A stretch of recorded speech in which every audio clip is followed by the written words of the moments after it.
I'm going to start preparing that this is what's going to happen. And I remember just cramping so bad. And before I never had that issue. Like it was just spotting and it was just kind of done and over with. Mm-hmm. And it kind of looked like in the first two, would you say it kind of looked like a heavy period? Just like a heavy period, yeah. right. And so I think at this point, my husband and I just felt like super defeated. I'm still really young. I'm 21 years old, you know. This is the third time. And this is the third time. And that's when I like told my husband, I really think like at this point, we need to find answers. Something's not working out. And so I made just a general appointment, just like a well woman's check. And that's when I first met you. I want to sometimes just kick myself too when I say that. Welcome to the Present Gestation Podcast. I'm Dr. Malik, and today I have Emily Watkins with me in a very important and very impactful show to discuss recurrent pregnancy losses. This is going to be raw. It's going to be real. We're going to get really deep into recurrent miscarriages and the experience of that. So I do want to put a trigger warning out there. Hey, Emily, thank you so much for being here. Thank you. I'm so excited. Absolutely. I'm really very grateful for you to be so willing to share your story with us, because I know, and as we get into it, I think people will realize how many years of difficulty you went through with pregnancy losses. Right. And then I always kind of give a spoiler alert of like, you do have a baby now, but we're going to kind of talk about the journey you've taken there as well. Okay. But one big win is that you have a baby now. Right. But take us all the way back. I know we met when you had your third pregnancy loss. Yeah. So take us all the way to the So I first got pregnant, and I used to hold on to the dates like for the life of me, like that I had to remember every day, everything. And I think now that like I have my baby, I've like come to terms with everything, and like I slowly have letting this stuff go. But like I was pregnant for the first time in the winter of 2017. I want to say I was 19 years old. Got a pregnancy positive test, like a positive pregnancy test right away, no issues. And I remember just like the spotting started, you know. And I remember first you find out you're pregnant, and of course the emotions that come with right. that. I mean, we already called everybody. We were so excited, you know. We were due to get married in like 4 months, and we were just so excited. Like we're doing the thing, we're living the dream. And so I remember just like the first two losses were very early. I know that.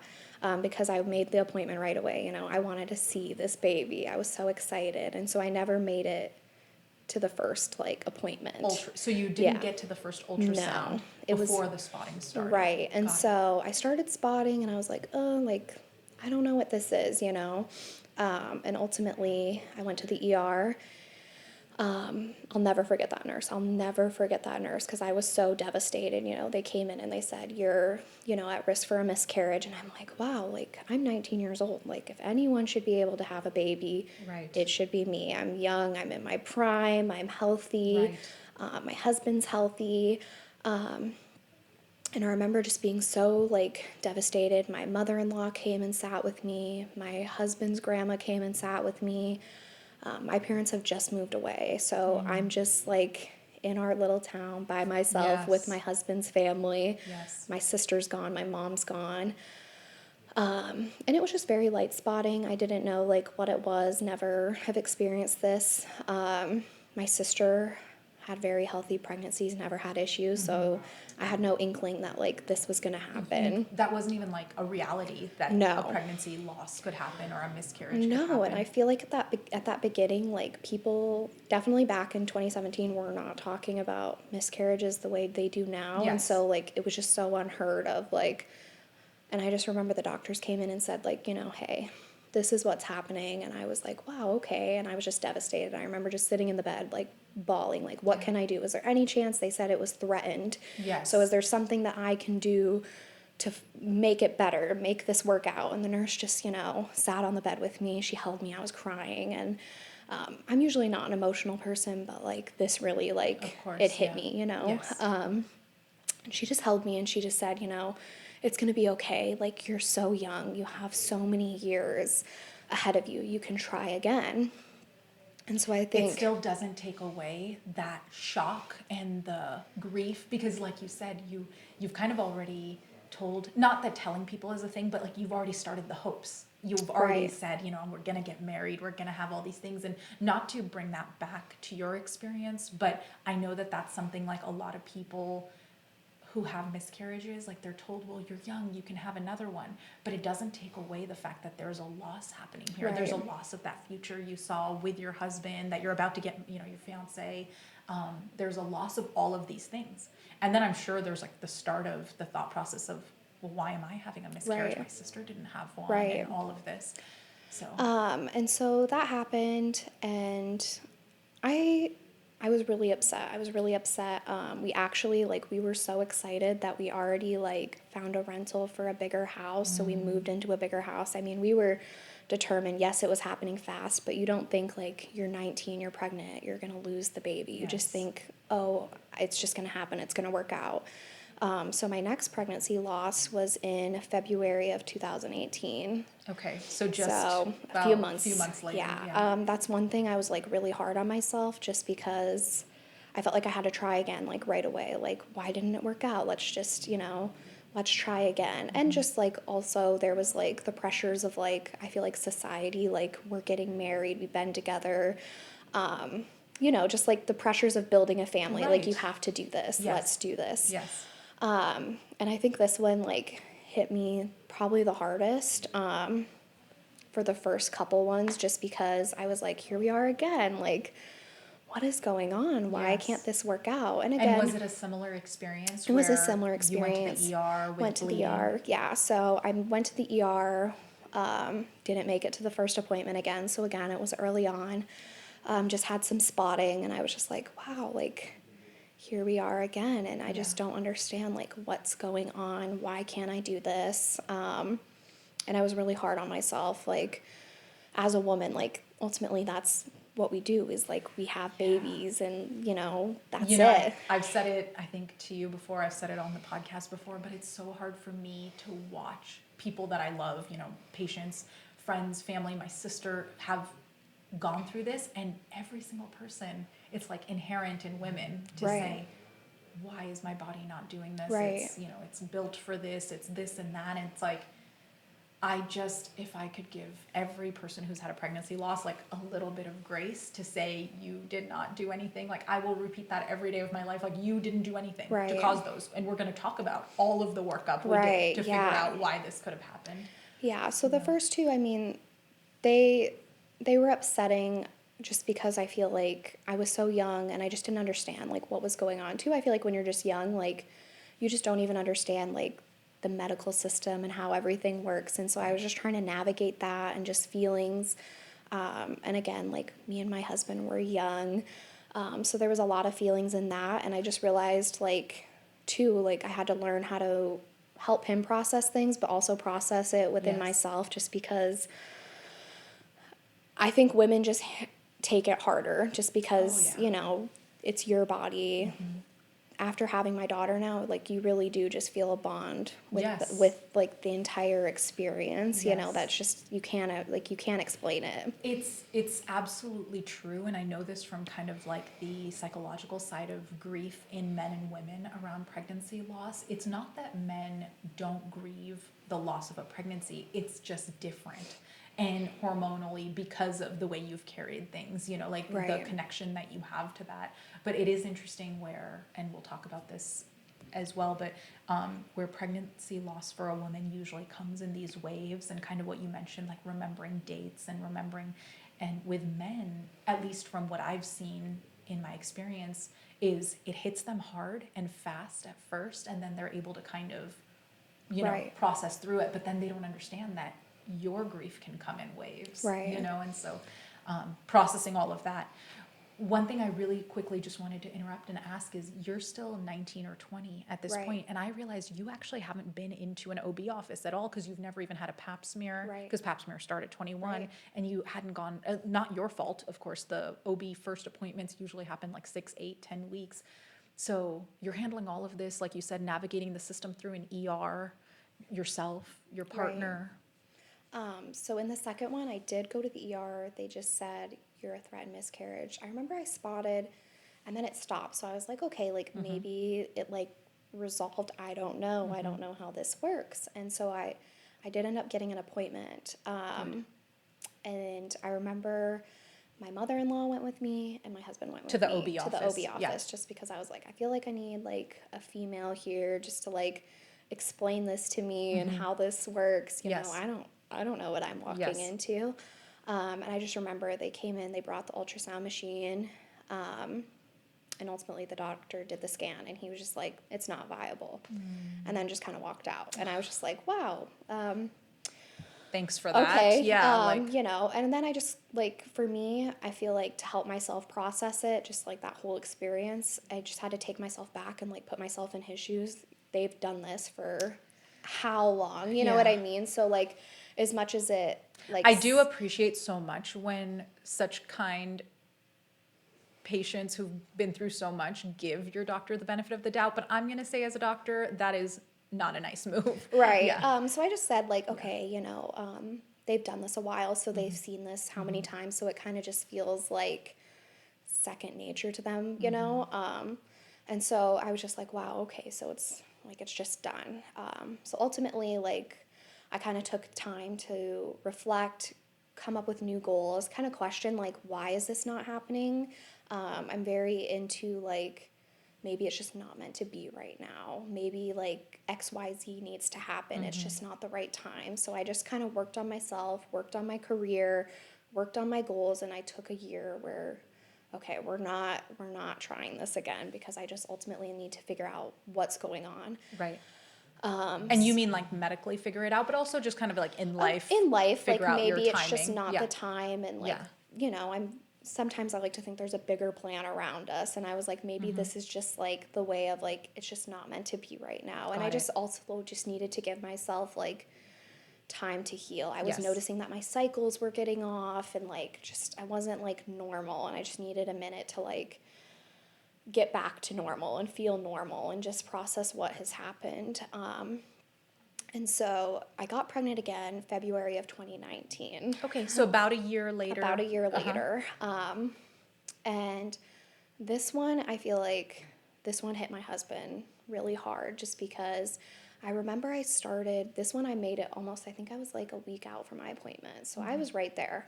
And I remember I started spotting again, and I was like, oh no, like, you know, at this point I feel like I know exactly what's happening. We've done this before, you know. So I told him, you know, I think you need to prepare. I'm going to start preparing, that this is what's going to happen. And I remember just cramping so bad. And before, I never had that issue. Like, it was just spotting, and it was just kind of done and over with. And it kind of looked like in the first two, would you say it kind of looked like a heavy period? Just like a heavy period, right. And so in this one, I was just cramping so bad, and I ended up calling my mom and saying, like, something just does not feel right. Like, these don't even feel like normal period cramps, and I typically like cramp pretty bad, have a heavy period, and so I'm like, something about this is just not right. I don't know what's going on, but I'm like in genuine pain. And I remember like at one point I think I was screaming, because I was like, something is like, I'm really hurting. And my husband walked in, because I think I told him like, I just want to take a bath and just try to see what's going on, like and he's just like, okay. And I remember I was just crying, and I called my sister too, and I was like, I almost feel like I'm having contractions, but I don't know, because I haven't really experienced that kind of I don't know what's going on. And I just and then I started bleeding really heavily, and I was like, okay, I think it's time that like we go in. And this one was really traumatizing, just because we get to the ER and we check in, and then we're sitting there and we're waiting, you know, and I'm like, oh, I think I need to go to the bathroom, like really bad. I need to go to the bathroom. I'm feeling like a rush, you know, and I just want to like clean myself up, and like, I don't know what's going on. And so I go to the bathroom, and ultimately once I sit down and I start going to the bathroom, I just like feel the plop, and I'm like, wow, okay. This is different than This is different. before, this is much larger. This is not a good situation. And I remember I just quick stood up, and I could see, you know, everything. And I was just like, wow. Like, and at that time, what was there looked like you could see what it was? I couldn't see exactly what it was, but it was like the size of my hand. So I could definitely tell it was like something. Larger. Yes, something larger. And I was just like, wow. And so my first thought is like, I need to grab it. I just need to grab it, because like they What need to if test they it. need to test it? Exactly. Yeah, exactly. At this point, like I've kind of done my research, Google, you know, it either gets you or it Yeah, it doesn't. goes down a bad rabbit hole or Right. can And give you some good so answers. it said, you know, if you can save something, they Yes. can send testing. And so I'm like, okay, I need to grab it. Well, ultimately, what do the hospital toilets do? They automatically flush. No. And so it flushed, and I was Oh, like, no. oh no, okay. And I'm still cramping so bad, and I'm like, wow, like if anything, like this should be over. Like this is unbearable at this point. And so they finally get us back, and again, we had a nurse, and the first thing she said to me was, well, why didn't you grab it? And I was like, I really tried, you Yes, know, yeah. and I'm crying, I'm devastated, I'm in pain, you know, and the doctor's like, hey, I think we need to scrape you. And I'm like, He oh, meant like a okay. DNC or I'm not sure exactly. okay. He just said, I think we need to go like see what's going on in there.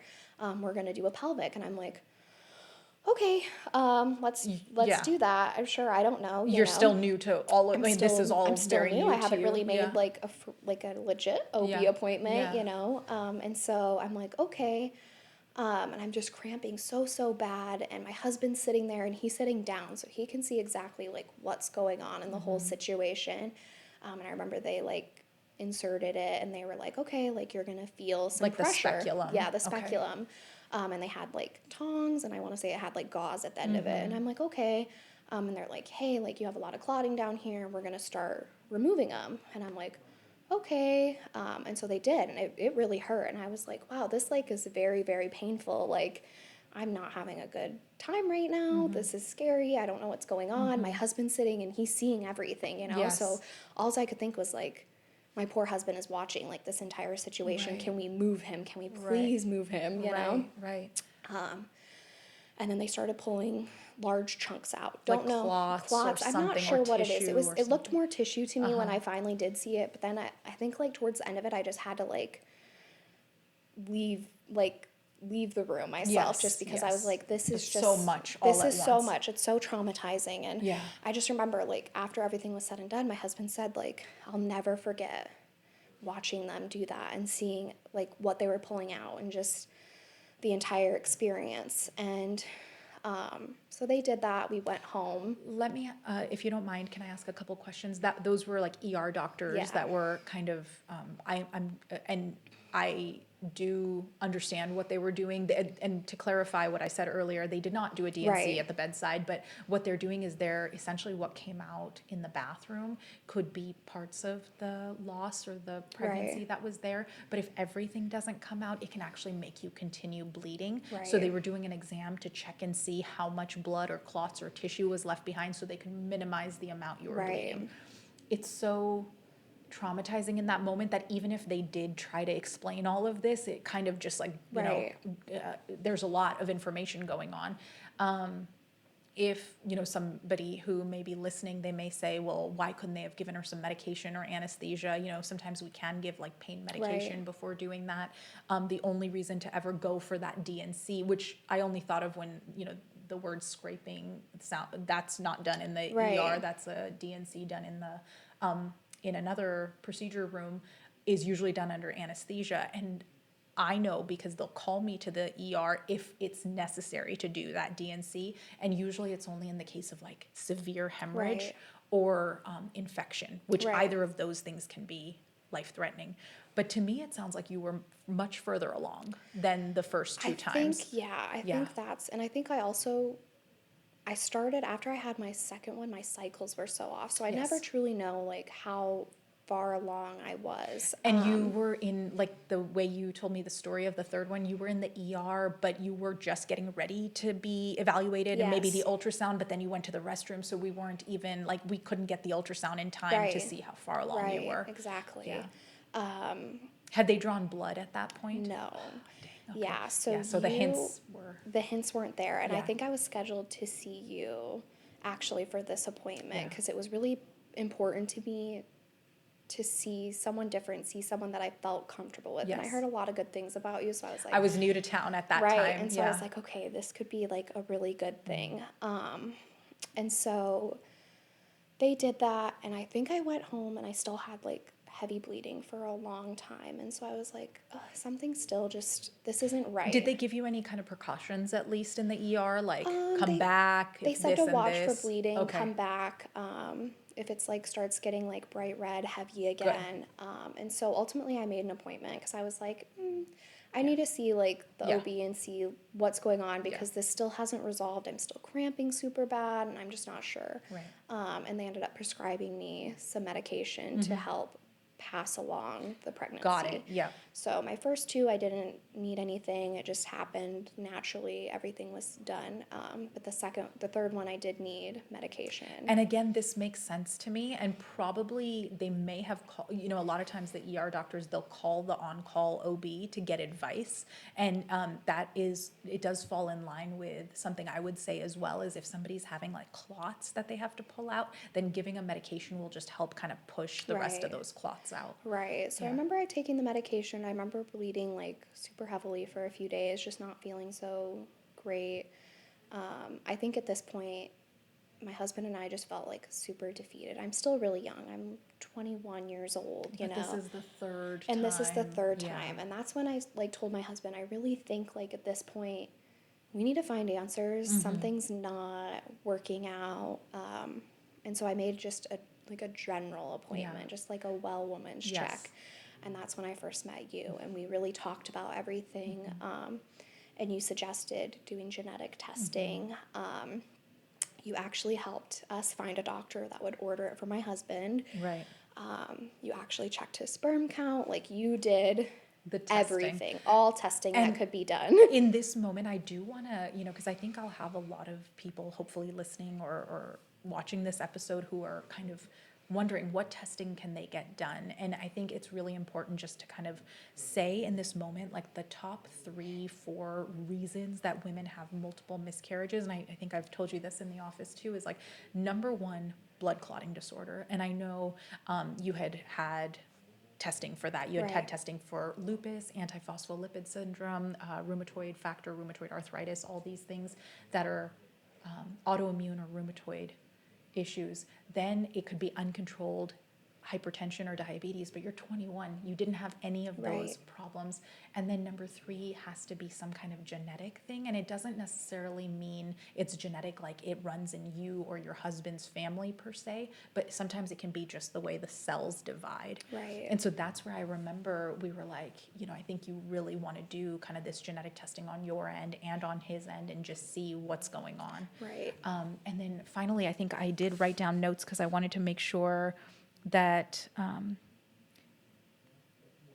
you, at that time, we went through your personal and family history. We did your pap smear. We did all of that, Right. infection testing, everything. I know you're RH negative. I am That RH was the one negative. thing So that, actually, in my first 2 losses, I didn't know that I was RH negative. Right. I think I got a RhoGAM shot my 3rd loss. yes, you did. And I remember reading up on, because I had just been with you right after that loss. And so that's something where it's very arguable, like how early a loss is that you need RhoGAM. Like, for example, in the United Kingdom and in Australia, they don't give RhoGAM up until much later than we do in the US. We'll actually give RhoGAM, which I'll explain, RH negative and RhoGAM in a minute, but we give RhoGAM anytime after 6 or 7 weeks. But prior to that, the studies say we don't know if there's even like blood, circulation Right. to have blood mixing that, God forbid, could have caused those issues. Right.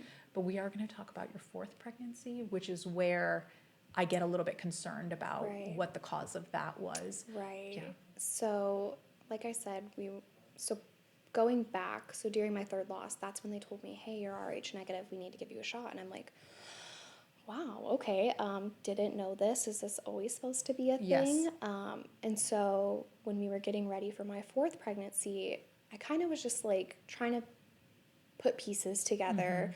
And I just remember thinking, oh my goodness, like I Googled, I Googled and I read that blood mixing and it can Yes. cause issues. And so I'm like, And if you don't mind, I'll just take one quick second to explain that just for the listener. It's like RH negative. We just want to think about it like the simplest way I can explain this is you have a blood type and I have a blood type. Right. And I'm just going to say my blood type is A positive. Do you remember what your letter is? A negative. A negative. So this is a perfect example because we actually both are A type red blood cells, but I have on like the surface of my red blood cells, if you kind of think about it like, you know, the sun, and then there's like little like things that stick out of it. I have these positive factors, based Rh factor positive, which means that if I were carrying a baby that was Rh positive or Rh negative, it doesn't matter. It'll recognize it as like, this is not foreign to me.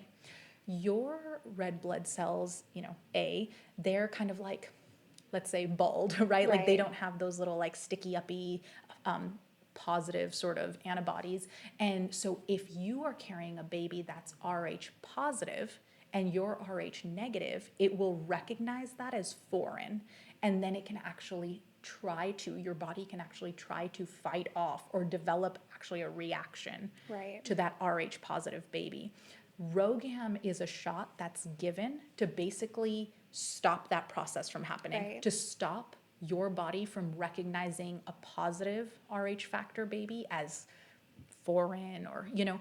And so the thing is like, well, one thing people would ask is like, well, how could you carry an Rh positive baby if you're Rh negative? Your partner, you know, your baby is 50-50, your genetics, and 50-50, obviously 50% your partner's. Do you know your partner's blood type? So you actually, part of the testing. Oh, thank goodness. I'm glad I did the You things. asked us to go get his blood test. And so he's A negative too. He's A negative. So that tells me that actually, thank God, now we know kind of in retrospect, my memory is not perfect always, and it's been a few years, but you guys could not be carrying a baby that it's Rh positive. So the mystery continues. Yeah. And so you helped us get his testing, my testing done. You said, let's get his blood test. Let's get all this done for you guys. And let's really start, you know, putting a picture together of what's going on here, you know. And I feel like once I seen you, I got better about advocating for myself and my needs, my desires, because you kind of, when we first seen you, you said like, let's make a plan. Let's make a goal of like where we want to get to. And I said, like, I want a healthy pregnancy. I just want my baby. What do we need to do? And so you're like, we're going to do all these steps and you're going to come see me. And so every time we'd complete a step, like, we would come see you. So we got his blood test and you're like, great, check, you know. Rh negative. Rh negative. So we know that's not an issue. We did his sperm count, check everything was normal. You're like, and in addition to sperm count, they do look, when a man does a semen analysis, they'll look at like, and I just want to clarify, like, because count is so important, but we know he can get you pregnant. But they'll also look at like the head of the sperm, the tail of the health, the viscosity. That particular semen analysis doesn't look at the genetics, but I know he got genetic testing as well. And so he did genetic testing too. So you sent us to high risk. We did the genetic testing. Because nobody in our smaller town did genetic testing. You have to have a geneticist there. And so we went, and I'm so happy that you did this because it helped us get established. And this was in Las Vegas, right? Yeah. Good. So it helped us get established once I finally did get pregnant with my daughter. With the high risk With the high risk, it helped us. They had all this history already built up, and so we were kind of just ready to go because it happened a couple years later. But so for my fourth pregnancy, we did all the testing. Everything came back great. Like no genetic issues, no issues are going on. They even had my sister come in and we talked about her children's kids. And they had testing done on her kids. The geneticist did all of that. Wow. So your family history's kind of been cleared, your personal history, your partner's history, and labs and everything. And I just want to pause for one quick second and say, I know in this moment, like anybody who's had recurrent miscarriages is not feeling reassured, because how frustrating is it? And I know this because I've sat in front of so many patients and said, the tests aren't showing any reason that this should be happening, right? And I know we had tested hormones as well, like progesterone levels, things like this. So I know in this moment, hearing, well, the tests are all normal is actually very frustrating for a lot of people. And so in that setting, we're gonna talk about your fourth pregnancy, but before we get into that one, you know, we wanna talk about, there are things, and I know we had talked about this too, there are things that we can kind of do that don't have perfect science behind them. You know, we talked about progesterone supplementation. I know a lot of women have heard about that from their doctors and their caretakers, and then like the baby aspirin, which is, to kind of just think about these two things that we can offer, but they don't have a lot of great data Right. behind them, is to say, well, the progesterone is just to support the hormones and make the uterus kind of really sticky so the pregnancy can really implant and stick. The baby aspirin is a thought process, again, not perfectly studied. I'm very studied, but not proven to help in this particular scenario. But if a patient has an undiagnosed blood clotting disorder or a blood clotting disorder that's like subclinical and we can't find it in testing, well, the aspirin will thin the blood just enough that a clot wouldn't cause a threatened or an incomplete or a complete miscarriage. So I wanted to make that point because I'm sure many people listening are like, I was told all my tests were normal too, and I know that's frustrating. And so then we start kind of working at what are things we can kind of theoretically or actually give, but they might have a benefit. So I know we talked about some of that. So we talked about, so after the testing was done, we talked about starting me on progesterone and a baby aspirin.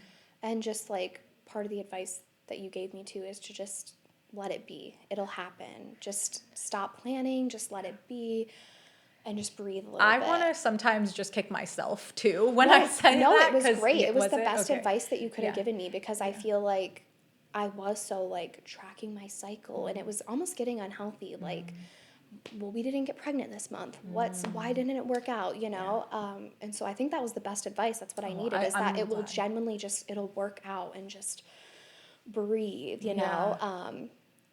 and again, so I want to say that can sit well with some people, and with some people, they are not ready to hear that. And I think you and I had established a rapport at that time. So I probably felt like that could be actionable advice with you, where I know, here, we're getting into like the really nitty gritty. Like I'm like a real life OBGYN. I feel like a lot of people don't, they get Google or they get like their doctor for 5 minutes, but I'm actually being extremely honest in this moment. It's like when we can't give our patients an answer, like because every test under the sun, thousands and thousands of dollars worth of testing, and we can't find an answer. Sometimes I actually worry that science hasn't figured out the answer, and the problem may be in the underlying like stress hormone and all the kind of factors that play into our body that we are only now really starting to understand.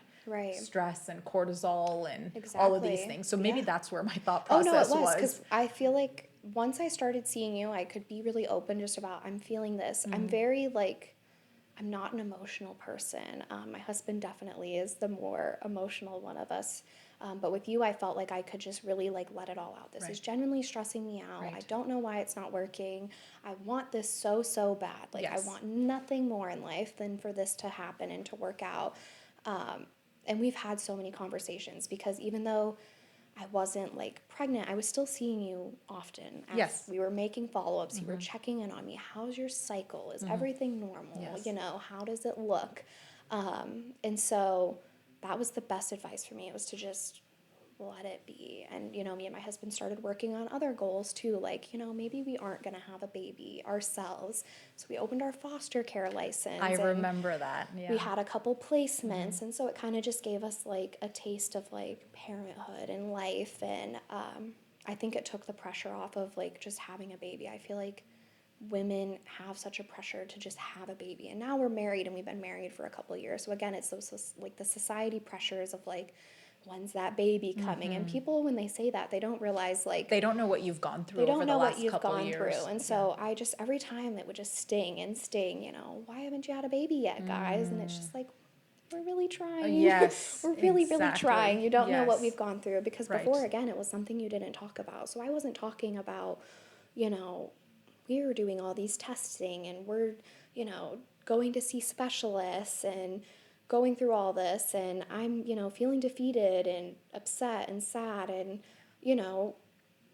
did my husband pick the right woman? Like I'm supposed to give him a baby and here I am, I can't give him a baby. And, my sisters had pregnancies in between my losses. So there's just a lot of feelings here, A lot of feelings. And actually just two that I want to really appreciate you for bringing up because I think so many people don't bring it up is like, how it impacts your relationship. And even though and I've always seen your husband at the appointments, so supportive, so wonderful, but your own feelings of like, Right. what you said so beautifully is like, I'm sure women experience, and I'm even getting emotional thinking about it, like, am I the right partner for him? Right.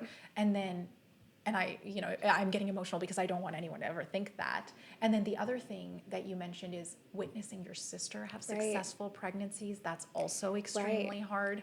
And I feel so deeply for pregnancy loss in this setting and in the settings that they are in, because women are so like, and I know it sounds so cheesy, but they're so powerful because they can hold so many emotions at once. Right. Like, here you are working, you're concerned about, how your relationship with your partner is going, you're being there for your sister, which I know she's been there for you as well. But Right. it's one of those things that's like, holding that space for our friends and family.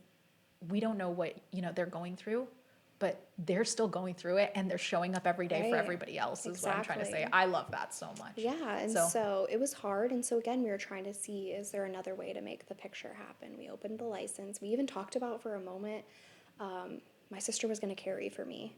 My sister was going to carry for me, and I it was think going you to. mentioned that We at an did. appointment. We did talk about it at Yes. right before my fourth pregnancy. I said, Yes. if this doesn't work out, then I think we're going to go this route. And my sister's going to carry for Oh, me, just wow. because she knew how desperately, like, I wanted a baby and, like, I needed this, and then I ended up pregnant. And I remember, like, you told me, the second you get that positive test, call in and just tell them, Dr. Malik said that I need my progesterone script. Let's get Yes. that going right Yes. away. And so I did. And I always got a positive test early. And sometimes sitting back and thinking, I'm like, well, maybe I wish I didn't test so early, because maybe some of those early losses I could have prevented myself from, like, feeling such Feeling the heavy emotion. feelings. But again, I was tracking cycles, so I knew what was going on. And so I got pregnant for the fourth time. We started the progesterone. We started the baby aspirin. I made it to my first OB appointment, and so I felt like I made it. Like, this is it. This is gonna happen, Made it to the first appointment. I think I seen you too, because you were very big on, like, bringing me in early, even though I Yeah. technically wasn't supposed to be But seen right but then. this is something I really want to point out, is like, I had, I think I had been there for a year or two at that point, but I had Right. come in from a different system in a different city, Right. where you're a high risk patient. In my mind, you've had 3 miscarriages. You should be seen earlier than kind of the standard. And I'm not blaming our one office in a small Right. town. Like, they do the best they The best they can to can. survive in a town where they're like the only show. Right. So they, again, like, I'm not making excuses here for them or anything, but to any of the listeners, they at that office have a rule, like 6 to 8 weeks, you come in for your first appointment, you do your ultrasound, but that kind of leaves this gap of everybody that's 4 or 5 weeks pregnant, who's high risk and has had multiple miscarriages. So the reason I paused us to talk about that is, women who are maybe listening from other towns, like, you absolutely can get into your Right. office early, as long as you've established care. And the Right. importance of establishing, I'm just going to call it's officially called a preconception appointment. But really, when we met between your pregnancies, we did a lot of preconception planning. Right. So, like, you already know me, I know you. That's why I was able to say, the minute you're pregnant, call directly. So you don't have to go through the ER. You don't have to do all these things. Right. This is my kind of one spiel to anybody listening, is go see your OBGYN when you're not pregnant, so you have someone. Right. So that when you are pregnant and you call that office, they're like, oh yeah, it's You're a Emily. patient, Come right right. in, And that again is like, I'm hoping that you and I in this moment can save somebody from having to do Right. those ER visits and over again. Of course, we don't know better when we're lost in this huge, complex system, but anyway, so yes, we were seeing each other before your first official OB, we call it Right. OB orientation appointment, where you Right. get your ultrasound. Right. So you ordered my blood work, and everything was coming back beautifully. Numbers were going up.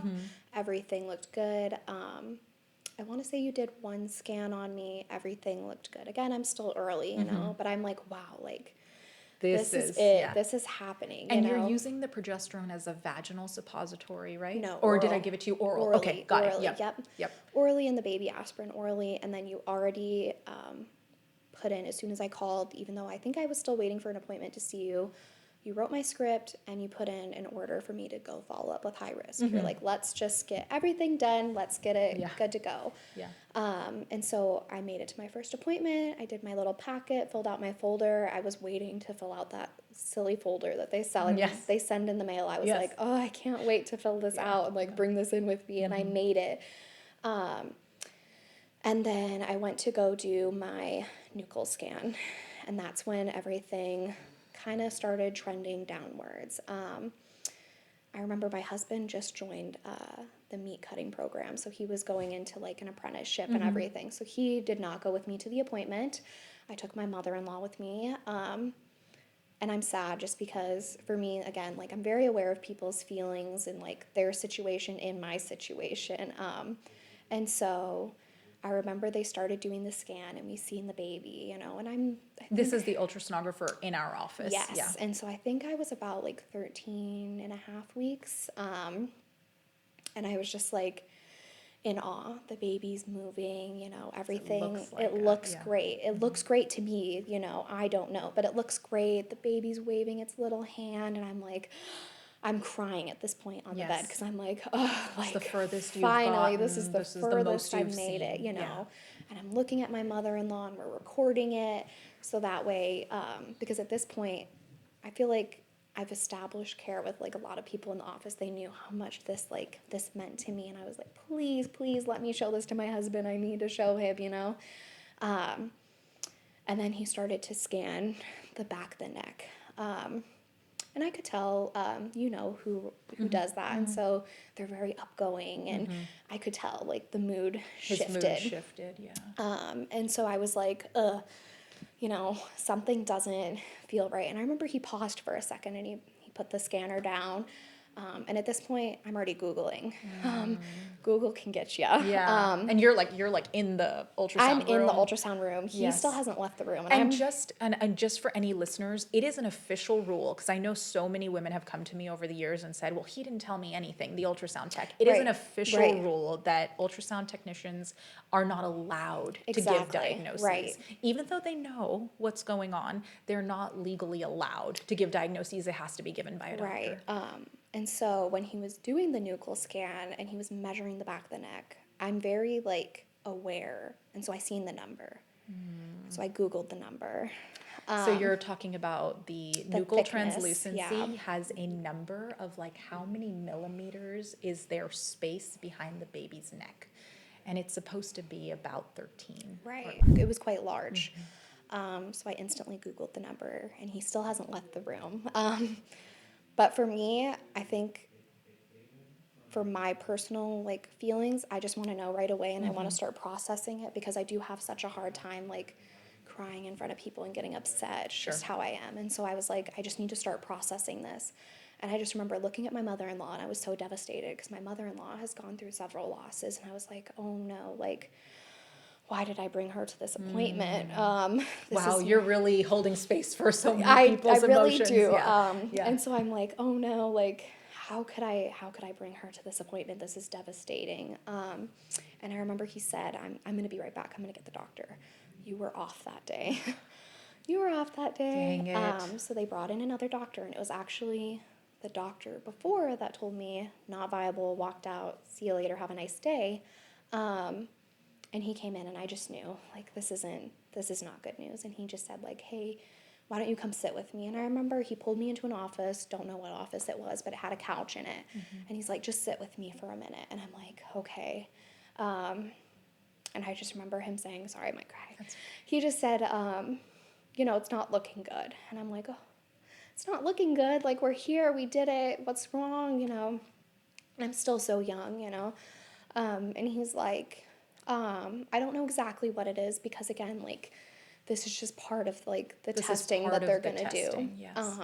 And he's like, but you know, this is what it could be. It could be Down syndrome. It could be like the trisomy 18. It could be a number of things, but this is what it could be. So you need to go see high risk.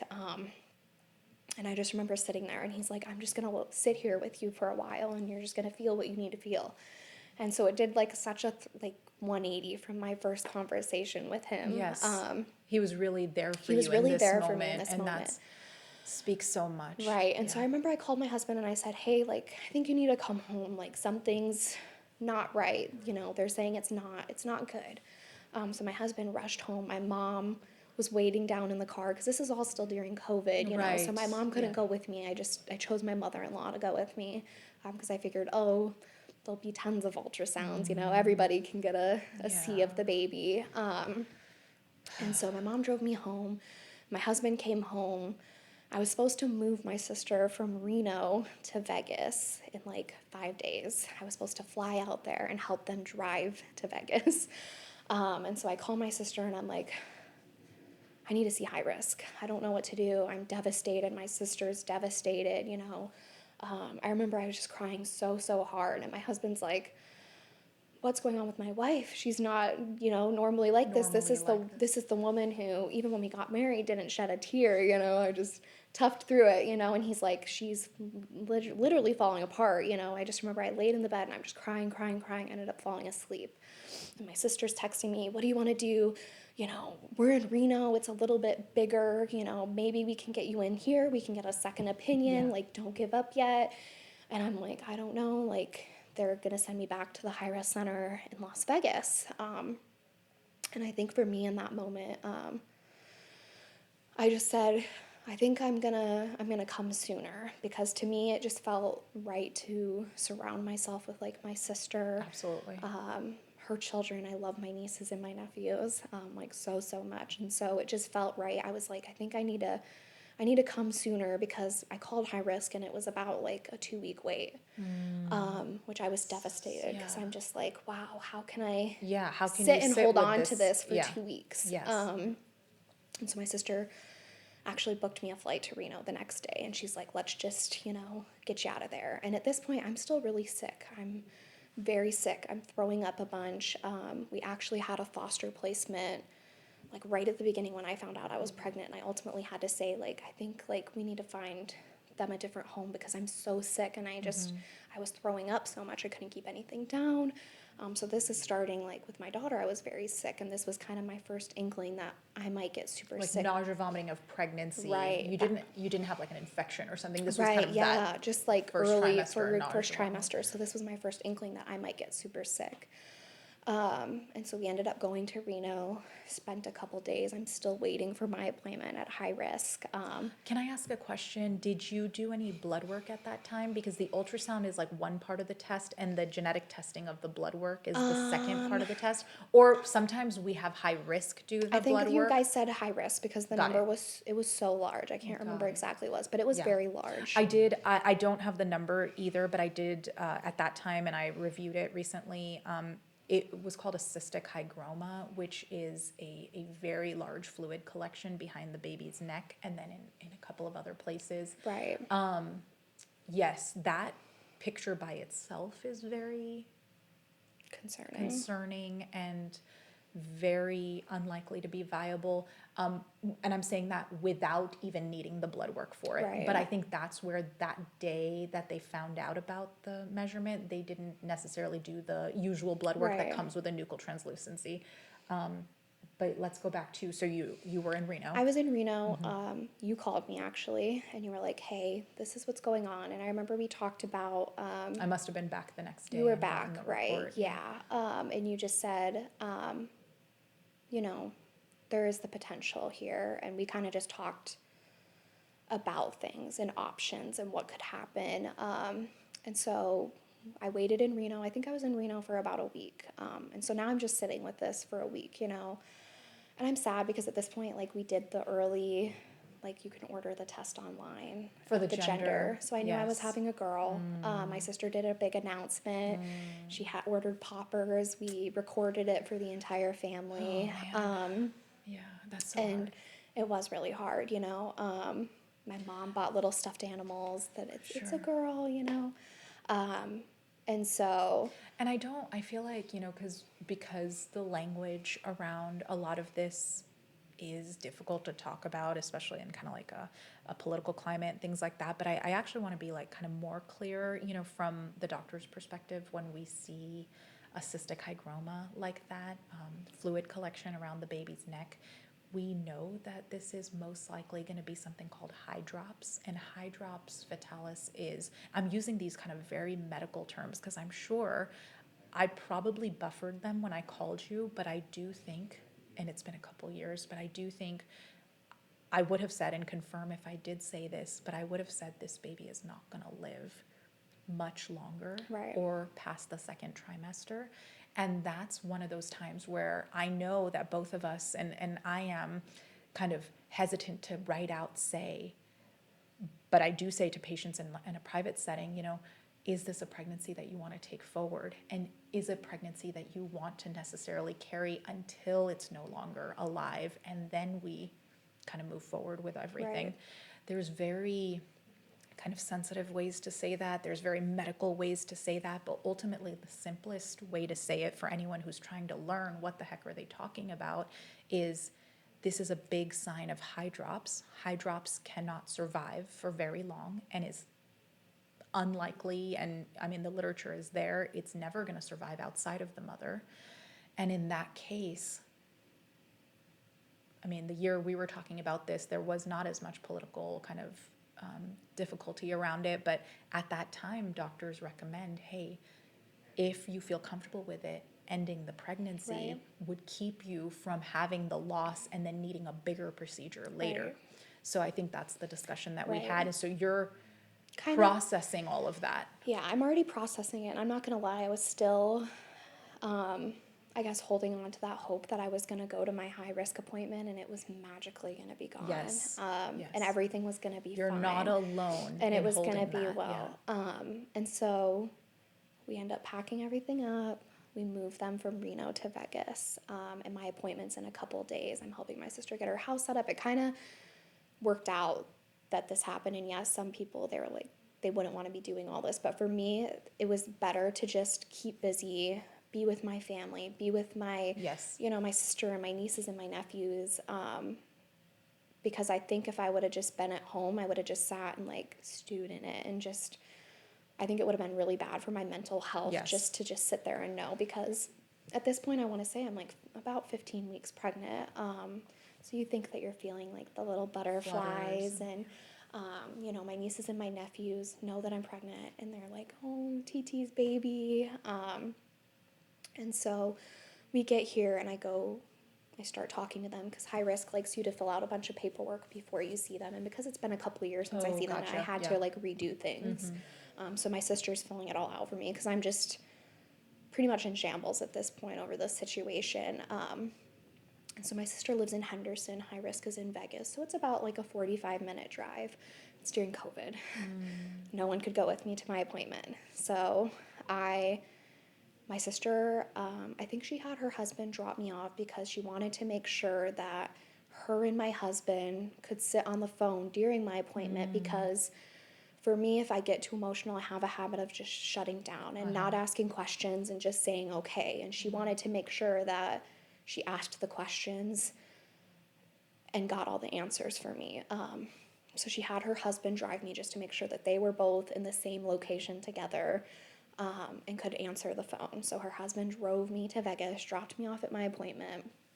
And I remember just sitting there waiting and just being so scared. I'm going into this appointment alone with the idea that something's seriously wrong. And they do the scan. And at high risk, I feel like ultrasound techs can say just a little bit more. Yeah. And so they kind of said like, ooh, it got quite larger. And I'm like, oh man, like that's They're talking about the the fluid, fluid on the collection. neck. Yeah. And I'm like, oh, that's really not the answer that You were hoping. I was hoping for. And then the doctor came in, and we just talked about things. So she said, the fluid in the back of the neck is quite larger. It's more than doubled since you were seen last. And I'm like, oh wow. And they're like, even more so, we don't want to see it double like as quick as it did, And then they said we couldn't find a nasal bone. The fluid traveled also to the front of the forehead. And so I'm like, okay, my sister's asking questions, and I remember just sitting there and staring at the wall, and I'm just like, what am I gonna do? I'm feeling these flutters. I'm feeling so attached to this baby. I had videos at home that were printed out, from going to the OB office, and I'm like, I have all these things I've already planned this baby's future and life, and everything. I had a name, and I was just like, wow, like this is so devastating. And I could hear my husband like crying in the background. I kind of know how this is like where it's going, because we had a conversation, and I'm grateful that we had that conversation, because for me, like, I never want to go into something like blindsided, or I guess like you could say naive to the situation. I just want to know exactly like what's going on. And I think that's helped me even more like now in my daughter's journey. And so the doctor, we talked about options. They said we could test, I think, like the sac, The fluid, the the amniotic fluid. fluid for the exact chromosomes and for viral infections. Things like Exactly. And then I think they said that they could pull like skin cells. Another one is they could pull skin cells off the baby. But they did let me know there was such a risk of losing the baby. And because I've had so many miscarriages, that it was very risky. And so for me, I remember I asked the doctor, in my job, I deal with a lot of numbers. And so I'm like, just put a number on it. Like, what are the chances? Put a percent towards it. And she said, we're looking at about like a 90 to 95% that this is going to end in a fetal loss.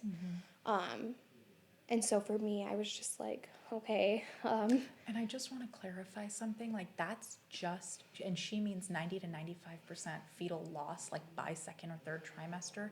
That's not to say outside. Outside. The baby would not have survived. Right, and she without told you. me Yeah. after we got into it, because I, was like, what is causing this? What's going on with this baby, Yeah. And she just said, she told me basically the baby could pass away in the second trimester, or the baby would pass away ultimately when I delivered.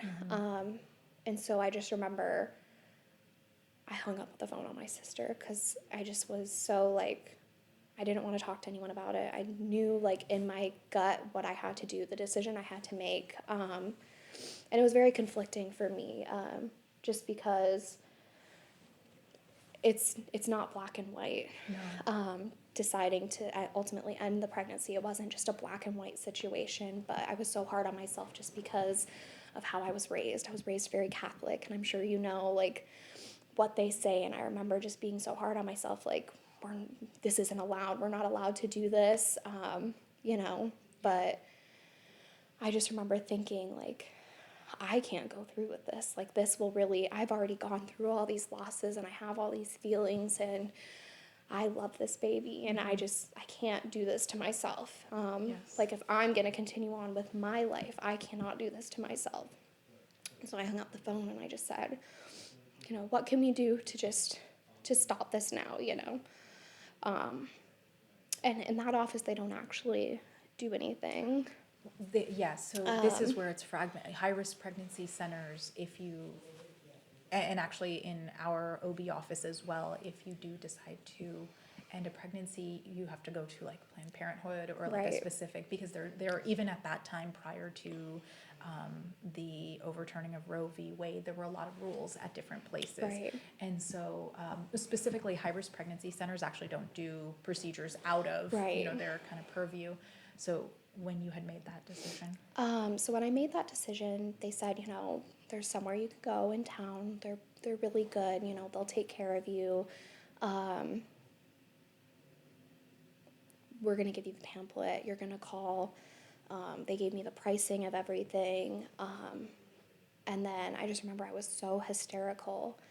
And they're like, "Is anyone here with you?" And I'm like, "No, because COVID it's and all COVID, this, and yeah. I couldn't bring anyone with me." And I'm sure, like, when they make scheduling, they don't anticipate how an appointment's gonna go.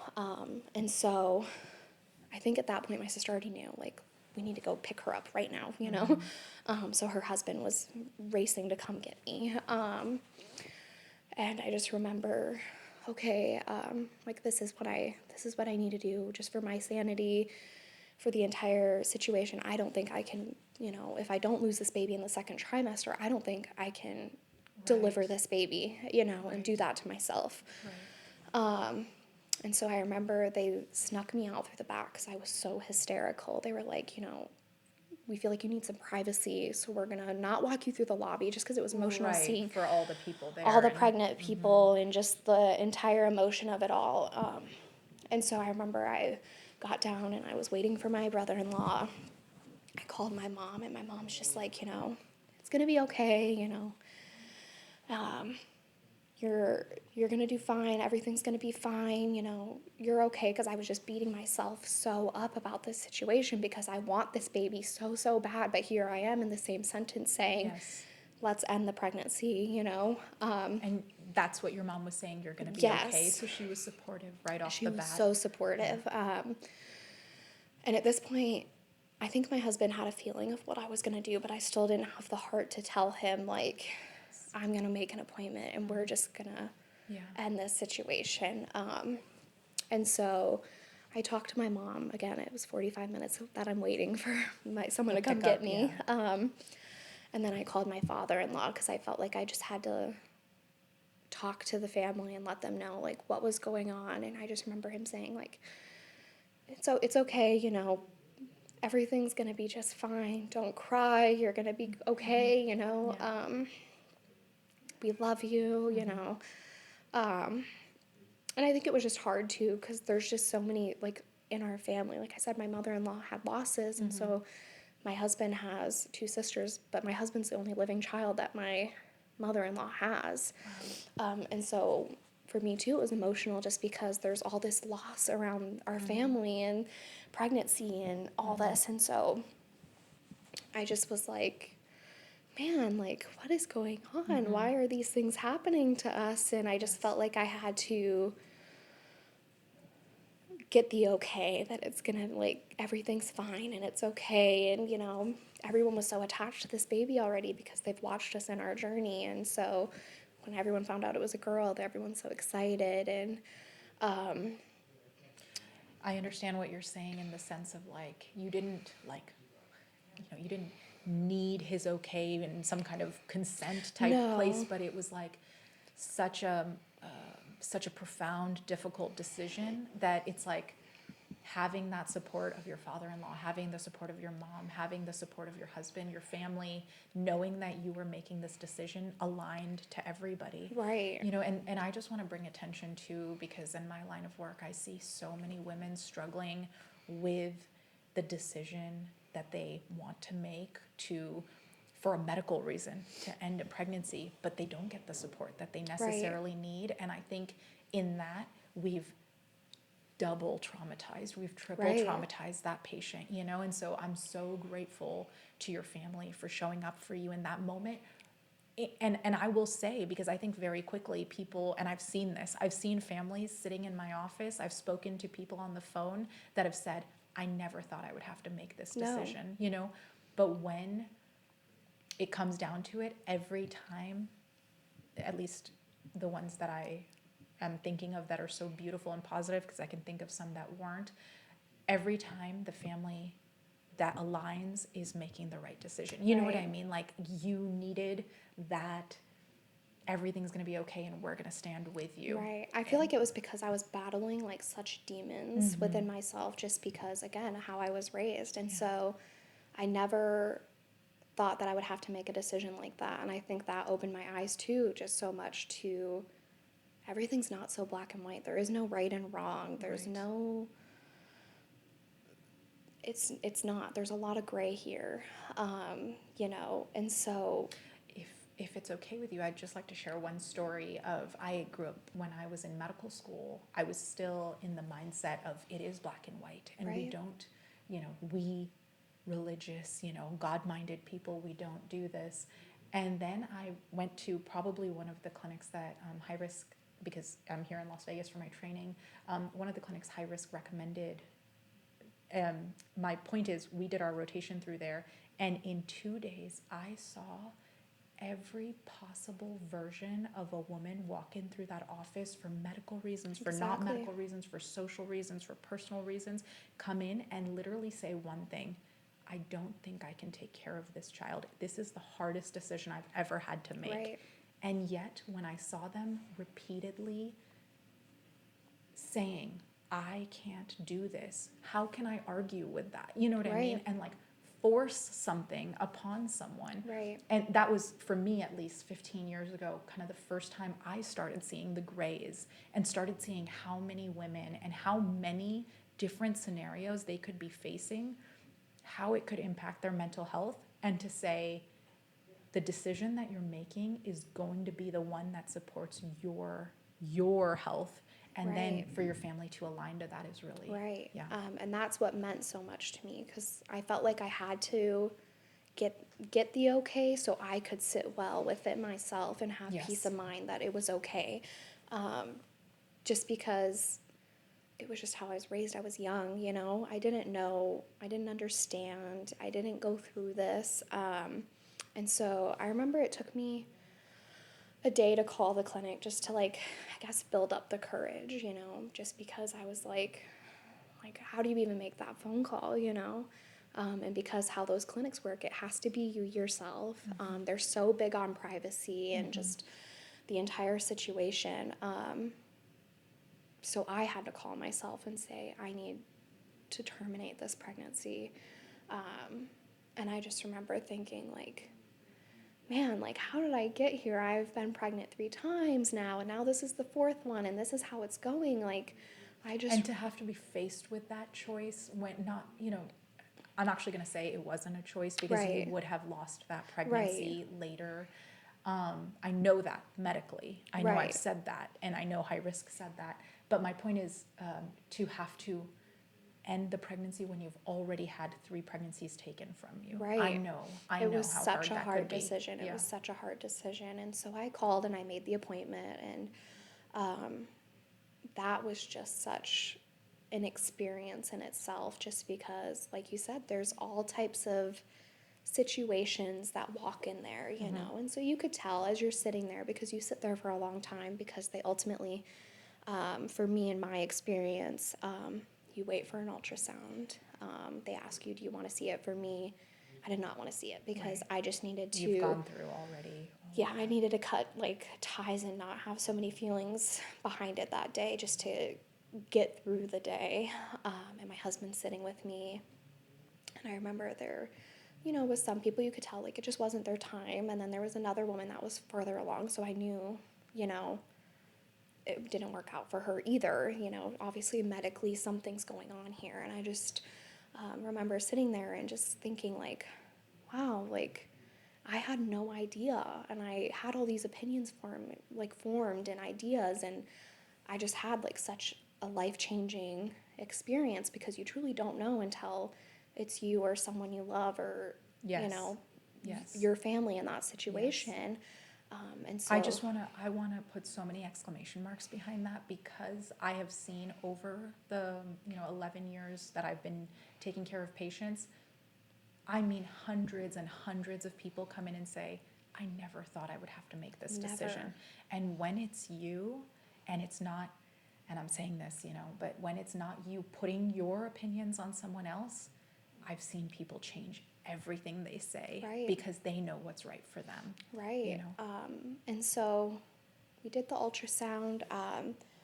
This is when I really had to start advocating for myself, just because these clinics work fast, you know, they just have to get the patients done. It's not going to be as, like, if you and me were sitting and doing this experience where we're talking about things and talking about feelings, you know. It is very, like, just in and out, you gotta go. And so the high risk sent them a kit to do testing, because they said, let's get some answers. We're getting answers this time. Right. So they sent a kit, and I had to make sure, you know, please make sure you use my kit, because Yes, I need provide these this answers. tissue. I Yes. need this Yes. answer. Yes. Please make sure I get my ROGAM shot, just to be safe, you know. Yes, And you're so saying you were really advocating to I'm this really office. And advocating they to were this receptive? office. Yeah, Good. they did pretty well. They almost forgot my Rogam shot. So when I woke up, or not woke up, but everything Came out wore of- yeah. off, I really made sure, like, please, please, please do this for me. This was kind of like a traumatizing experience for me, just because I don't think these clinics are also like perfect in their system, just because it felt rushed. It felt very like not personable. Just the situation, the experience of itself. So they give you medication to soften your cervix to get ready, and then you get an IV put in, and then you sit in a room, and there may be other women sitting there with you as you're waiting for your medication to kick in, which just felt odd. Yeah. It's kind of like a little bit of like a twilight. Right. Yeah. And so then they called me back. I went back. I remember just like looking at the light, and they had the light covering where it's like, it was cherry blossoms. And I just remember just sitting and staring at it. Unfortunately for me, I started to feel during the procedure, I don't know if it's because I had like such high anxiety, maybe things were burning off quicker or what exactly, but I started feeling it. I remember thinking, oh my goodness, like this hurts so bad. Were you able to say that, or? I think I was just so traumatized, like just that I just laid down, and I was just like, I just need this to be over. This is Please just be awful, over. yeah. I don't want to look down. I don't want to see anything. And then I went to the recovery room, waited, and then my husband came and got me, and we went home. And just one thing, I asked my mom, like, please pack everything up, because we had it all like laid out, the stuffed animals. We were so excited. Please pack up the videos. Please save them for me. Just in the hopes that one day I'll look at them again. Because I was like, don't throw them away, you know? Yeah, of course. This is my baby. And so she did that for me. I actually just found it in her room. She has like a little bin with birds on it. It always sat in the corner of her room, and I always wondered what was in it. And one day my son actually was like putting toys in it, and I opened it, and there it was, and I was like, oh, like she put it in something nice. So we went, I think I stayed another week at my sister's, because I just was so like distraught about this whole situation, and I just needed to take time off work. I needed time to like grieve, you know? Yes. And so I finally went home. I went to work like the next day. So the procedure happened on October 30th. I'll always remember, because we stayed and did Halloween and everything with my nieces and my nephews. And then again, we still have our foster license during all this. And I kind of told our caseworker, please don't ask me to take any placements right now. I'm going through an emotional thing right now, and I just need to focus on myself. And it was November 12th. She called me and she said, hey, I know you just got home, but there's a baby. He's 3 days old. We don't have anywhere for him to go. He's going to sleep in the office. And I just remember, like, my husband's still doing his apprenticeship, so I can't call him. And I remember talking to my best friend at work and saying, do I take this baby?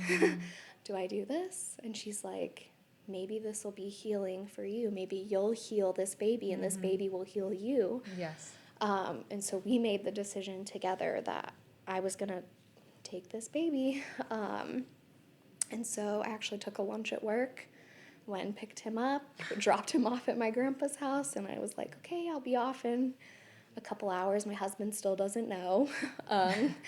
And then I brought him home, and my husband came home, and he's just like, who's this? And I'm just Where like, did this 3-day-old come from? and I'm like, oh, like, he's just going to hang out with us for... Give me 1 second, because I just want to let them know that we're going to be talking about your last pregnancy, Okay. and then we'll edit this part. Okay. 1 second, because I think that they're just letting me know the time. And the cameras have to shut off, so I just want to make sure we're Okay. on all that. Hey, we're okay on camera. Do you guys want to go find a bite to eat? Or do I go? Oh, yeah, I know. It's like, there's so much, there's a lot of pregnancy. Pregnancy. A lot of pregnancy info that is necessary. And that's where, like, sometimes, like, I'll just be like, like I had another guest, and I'm like, oh, that pregnancy went great, beautiful, like, Right. but yours were so important and meaningful, not that other people's aren't. Right. So let's start back at, and I'll edit this part out. So I got So my you had a positive pregnancy test. positive pregnancy test, and it's actually crazy because I was talking with my best friend at work. Should I try again? Because at this point, I've written it off. We're not having a baby had ourselves. 4 We're pregnancy losses. done. We're Yeah. not doing this.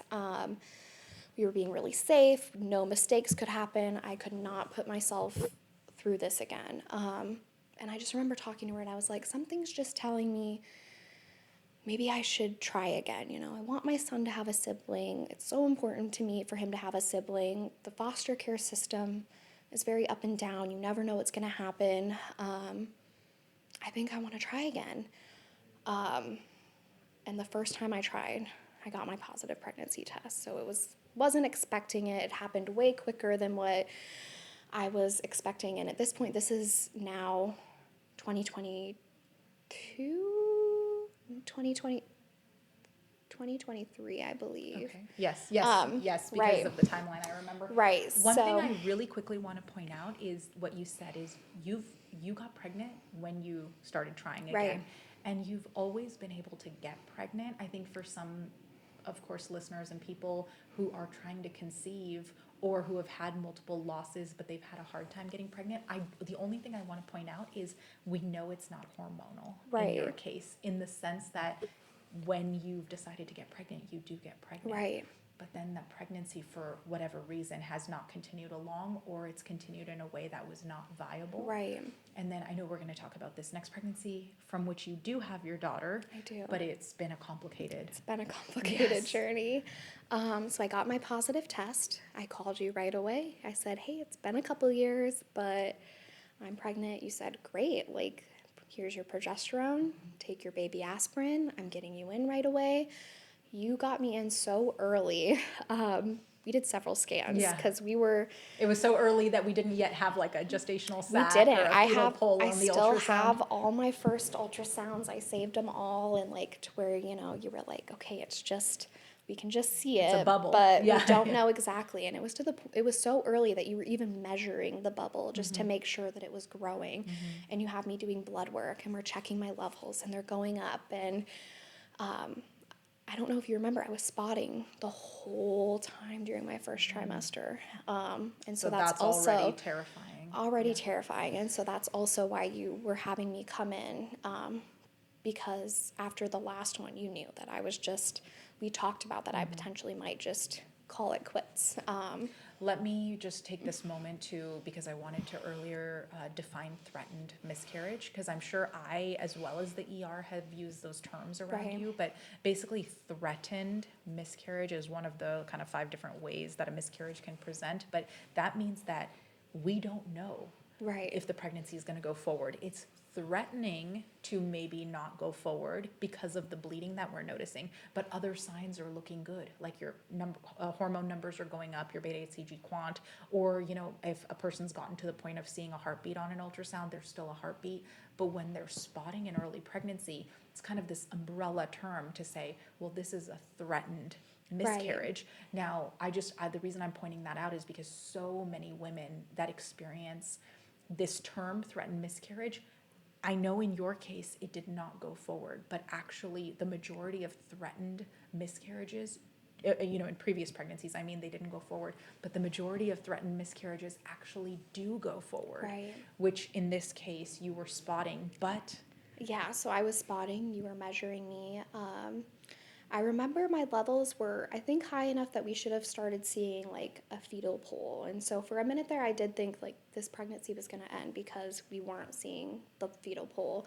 And you just said like, let's just give it time. Let's come back in a week again, and we're going to check everything out. And I'm still spotting. It got to the point, I think, just for my mental health too.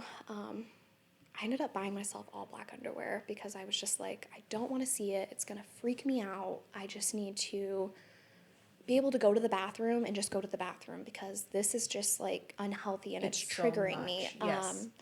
And so I just was doing things this time around to like protect my mental health and protect my well-being and just get through this.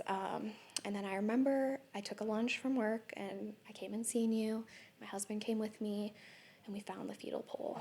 And you're like, okay, there it is. Yes. It looks great. Yes. And you were And to define, the fetal pole is just this little like grain of rice sized fetus Right. inside of the bubble. We've been waiting for that to show up. And I ended up measuring a little farther along than what you expected me to, because you were like, we need to get you into the ultrasound right away. Like, we cannot wait. We're doing this right away. Into the better ultrasound, because you know Right. we have like the, The roll around bedside, bedside right. ultrasound. I wanted like the high quality You wanted one. the high Yeah. quality one. So we made the appointment. And I remember I love seeing the ultrasound tech. He's such a sweet, nice guy. But then after But this the point, I was trauma like, of oh no, I the don't want last to time see you had him. probably Seen him was the nuchal scan. cystic And hygroma, so hydrops. I was like, oh, he was like, it's so good to see you, you know, because at this He point remembers, remembered yeah. me. And I was like, I wish I could Yeah, say I the wish I could say the same, same, but I'm really you gave me nervous. some really hard news, yeah. Or who were there at that time. Right. And so I was like, okay. And I remember laying down and just having like this wave of anxiety, like, how is this gonna go? You know? And it went great. He's like, your baby looks great. Everything looks perfect, you know? And there's a heartbeat. And there's a heartbeat. And I was further along. I think Yeah. maybe she just took a minute to. I think sometimes too, the quality of those bedside Right. ultrasounds are just not that good. Right. And so even if I do a transvaginal, sometimes they're just not that good. Right. And so it looked great. And so again, you were like, let's go to high risk right away. Let's get you established. This is like, you need this. And my main reason for doing that is again for that genetic component where they Right. can test early. Yeah. Right. And so I made it to my pregnancy. I was super, super sick the entire time. vomiting. Vomiting. I couldn't keep anything down. I actually think during that pregnancy, I think I maybe gained 5 pounds, like just not very much. Because you couldn't eat or because you were throwing up so Right. much. Yeah. And so I struggled with that because I was so, so sick, always throwing up, couldn't keep anything down. And I remember like thinking like, oh, I really don't like being pregnant actually. Like, this is not a fun experience. Why Yeah. did I do this to Yeah. myself? And I just told myself like, don't you do that. Like, you have gone through way too much Yes. you want this understand. moment, you know? It's so important to say that you could hold both of those feelings. Right. Pregnancy is really hard on the body, and you could really want it and still be struggling. Right. You know. And so I ended up like I had to start taking medications just to be For able the to nausea, for the vomiting. nausea vomiting, just to be able to keep things down, keep my fluids. And everything was like going great. You were still seeing me frequently. You helped my anxiety so much because I was so anxious that like it was gonna. Every time you show up, I mean, you know, for a doctor's appointment, what kind of news could you be getting? I'm Right. sure based on your history is what you're thinking. Right. Yeah. And so I made it to my nuchal scan. It went great. Nothing was wrong. No fluid No buildup, fluid. yeah. Everything measured perfectly. Nasal bone was there. And then every time I seen you, you know, I just said, can you please bring the machine in? Yeah. Can you please, like, Yes, of I course, just yeah. have to see, you know, Yeah. I want to make sure. And I remember, so I was starting getting towards the end of my pregnancy. We did the anatomy scan. So I did an anatomy scan at high risk first. They just do Because a- you were still I'm seeing still them being and seen established. them, Yeah. They wanted to just, you know, follow me closely. So the anatomy scan is the ultrasound between 18 to 22 weeks where the ultrasonographer scans for 45 plus minutes, brain through toes. They look at every single part of the body to make sure the anatomy is growing well. Right. And I think they do it just like a little bit earlier because, again, the machines are just, they're better. They're so much better. Yeah. And so I did my one there. And I remember the baby was always measuring huge. I was supposed to have this ginormous baby. Like, they were telling me this is going to be a 10-pound baby. Get ready. My husband was like 10 pounds. Everyone in his family was 10 pounds. And I'm like, oh no, like, Yeah, what is that going to be this like? is not good. Yeah. I'm not excited, you Yeah. know? And what I liked about high risk is they measured everything. So like the head, you know, Yeah. it's in the 99th percentile. And I'm like, oh no. Your husband is a bigger guy. He's That's a bigger true. guy, Yeah, you yeah. know? And I'm like, oh, this is, you know, not exciting, but exciting. I'm so happy. And again, like, I'm at high risk. I'm getting all these like fancy ultrasounds all the time, you know? I'm seeing my baby 3D ultrasounds all the time, you know? And so we do the anatomy scan, and I remember they had issues the first time with how her position was, seeing her heart. And so they said, just how her position is, she's moving a lot, It is true. We can't see through bone. So, if there's like hands or arms in front of Exactly. the heart, or if they're like face down and the spine's in front, you can't get a great image. And in those ultrasounds, they're looking at every outlet. They're looking at 4 chambers of the heart. They're looking deeply. So they Exactly. want to see all that, but they couldn't. But they couldn't. So they said, come back in a couple weeks and we're going to try again. And so this time I made sure because they also had different rules than our office in town.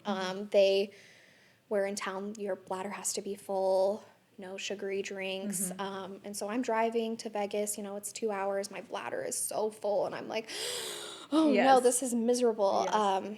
And they're like, oh no, we don't want that, and we actually want you to have like something sugary sweet. so the baby's moving So the around, baby's yeah. moving. And I'm like, I know those rules in our office are based Right. on the machines and everything. well, the ultrasonographer and their preferences. Right. And so I'm stuff. like, oh man, like, Yeah. and so we go for the second one and they ended up seeing the heart and they're like, it looks great. The baby never had any heart rate issues. And structurally, they And said structurally, on the ultrasound, everything is I've seen perfect. these reports, right? Yes, Yeah. everything is perfect. This is a perfectly healthy, normal baby. Everything's great. This is when they started to notice my fluid levels were high. They said, hey, you have some really large pockets of fluids. We're going to watch you.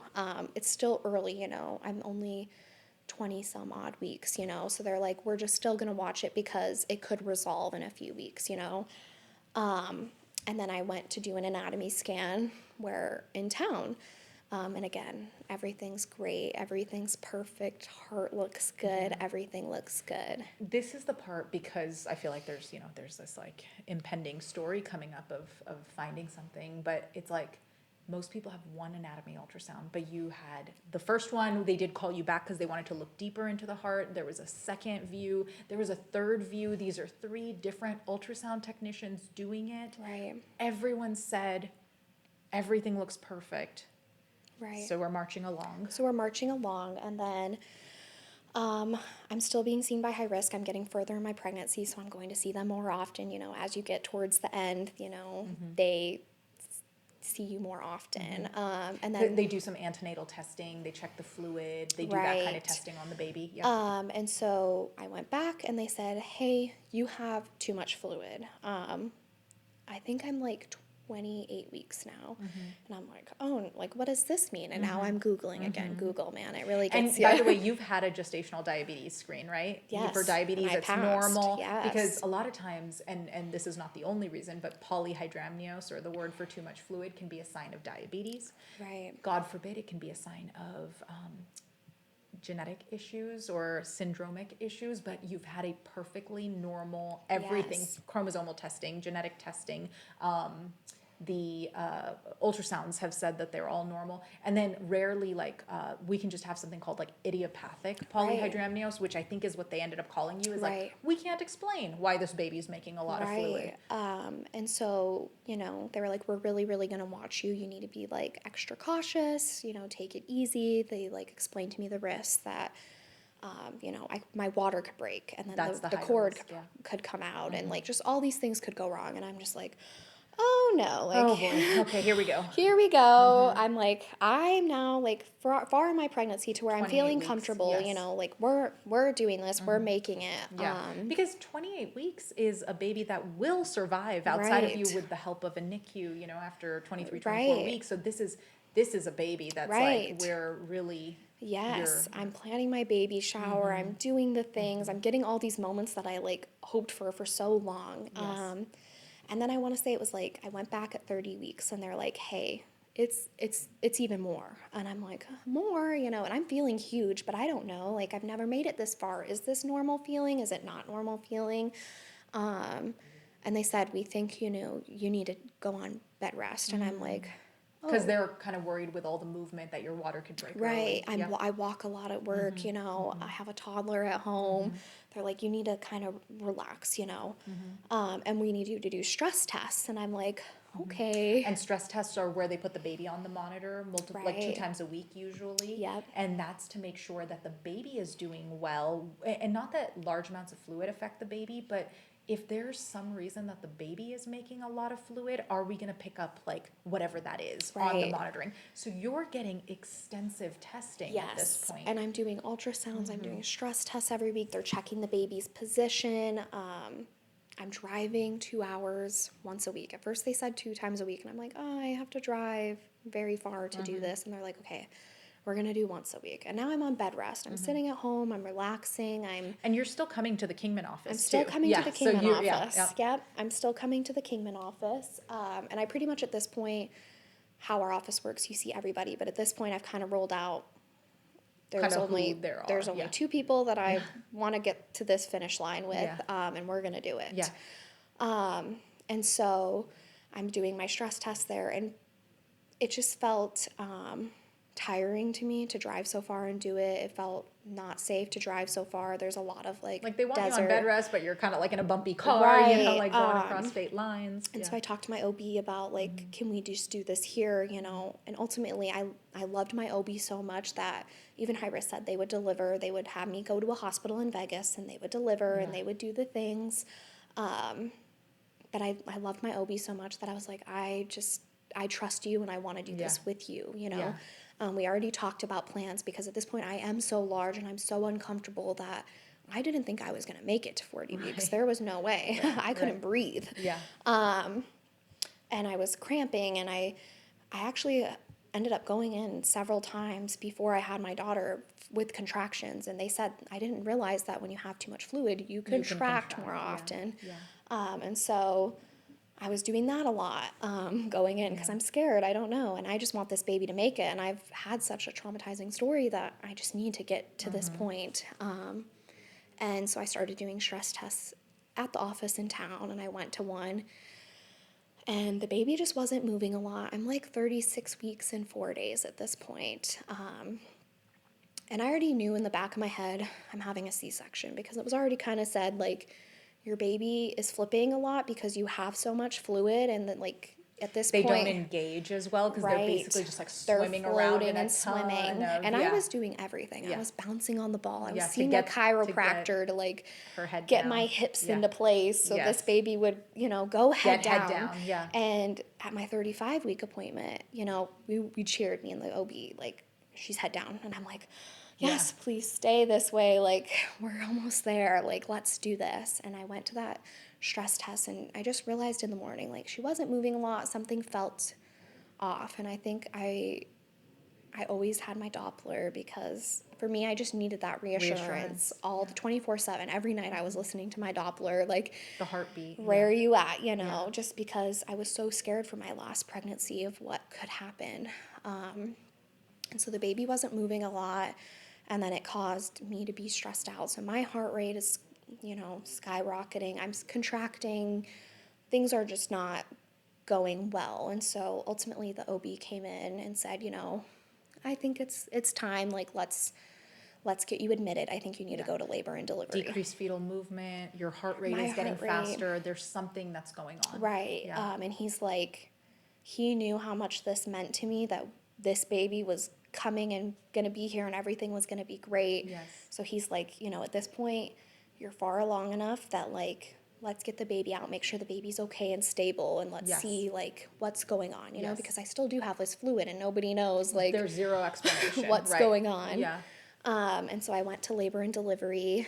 I didn't have my bags packed. I wasn't prepared. I was just thinking I was going to a stress test. I remember crying because I didn't say goodbye to my toddler that morning because I didn't want to upset him, and I thought I was going to go back right away. And I called my husband. Well, actually, I had the person who take me call my husband because I was like, if I call him, He's going to think something's wrong. he's going to think something's wrong, or he's going to think, because we have gone in to labor and delivery so much because I was contracting or things were going on, and I just nerves, you know, he's not going to take me seriously that it's really time.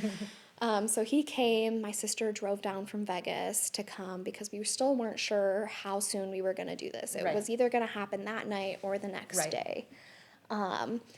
And so ultimately the OB decided, like, let's get, I think it was like steroid shots. Let's do Yes, some for the steroid lungs. shots to get the lungs, great. He's like, if we do it tomorrow, we can do 2 doses. Yes, which is ideal. Right. Yep. And so I'm like, great, let's do this. And so I just remember sitting, it was so surreal to be in that room, to be preparing for this. Like, I waited so long for this moment, and here we are doing it. Like, There's this a is the finish baby. line. You're gonna have a baby. Right. Yes. You came in and seen me Yeah. the next morning. Originally, you two were supposed to deliver me, Yes, but do then that, yeah. mine kept getting pushed back, and so something came up for you. I know at that time I had switched my practice to Right. GYN heavy, Right. and so that's where I wanted to special this case and come in and do the OB, Right. and I think the GYN side of it took over. Right. And I think you had a seminar or something, and so it didn't work out. Yeah.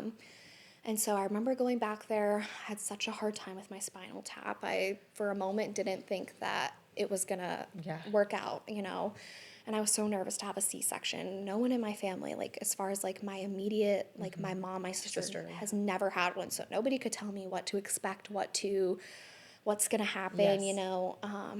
And they had such a hard time getting my spinal tap, and so they had one more try. He said, I have one more try, and if not, like, we're gonna have to put you under. And I'm you're like, I've been wanting to hear Right. this baby cry for so long. And so I just, like, it's like I could not, because I was so large again. Like, my baby's Fluid. measuring. And you make a very good point. When you have so much fluid in the abdomen, and the person putting in your spinal is asking you to bend around your belly, but you can't, and you can't get that spine And on really top of this, pushed I have a out. large baby. I mean, Yes. at this point, high risk was projecting this baby was 7 to 8 pounds, and I'm 36 weeks. Yes, If I and would they have gain half a pound a week, so that would have been, if it was Right. 8, it would have been a 10-pounder at due date. Right. Yeah. And so I'm like, this is such a big baby. I don't know what to do. I have so much fluid. And so I finally just like, we got it, My husband comes in and I'm like, yes, we're doing this. The OB's in there. And at this point I felt like made such a bond with this OB, A friend of mine, Yes. he's wonderful, so and I've wonderful. made such a bond with him, and he's like, all right, like, we're doing this, let's have a baby, And I'm like, yes, let's have a baby. The pediatrician attending Yes. came in because he said, I would just feel safer just because There's all this stuff don't going know. on. There's all these things going on. I would feel better that he's The here. pediatrician was in there, yes. And so they start the C-section. I was so nauseous. I remember just the whole time I was just talking to the anesthesiologist, and I'm like, I'm going to puke, because I was puking all night the night before, because I pretty much puked my entire pregnancy. Yeah.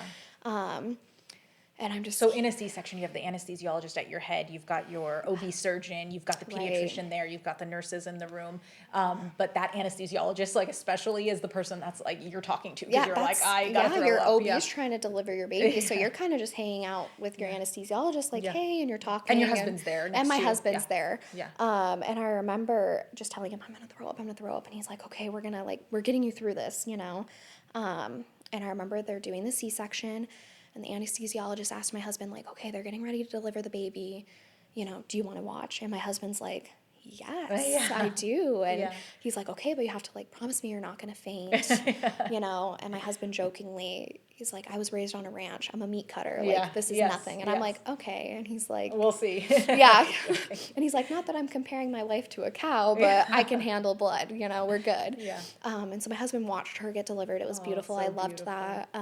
I just remember being so nervous. Especially because has been on such a Yes. journey with you too, for him to finally see this. Yes. And so they get her out. I could hear, it was so surreal, and I was so sick, and it just, like, I think just having a C-section is just such, like, you can anticipate and plan for it as much as you want, but, like, until you're there and laying on that table and, like, really feel how you feel during it, you just don't know. And so I'm just kind of, like, out of body at this point, because you're not feeling pain. No, right? Not feeling anything. Just it's just so, like, everything's it's just happening such an around experience, you. And you're just laying there, and you're kind of like, you don't know what's going on, but it's your body. And so these are always so important for me to hear, because I've done 1,000 plus, and it's like, for me it's like, I know she was in, like, a weird position too, like, just not great. well, I think he ended up writing breech in the, so she was feet first, at least, at least by the time he got her out. Right. And so it struggled a little bit, and then there wasn't a cry.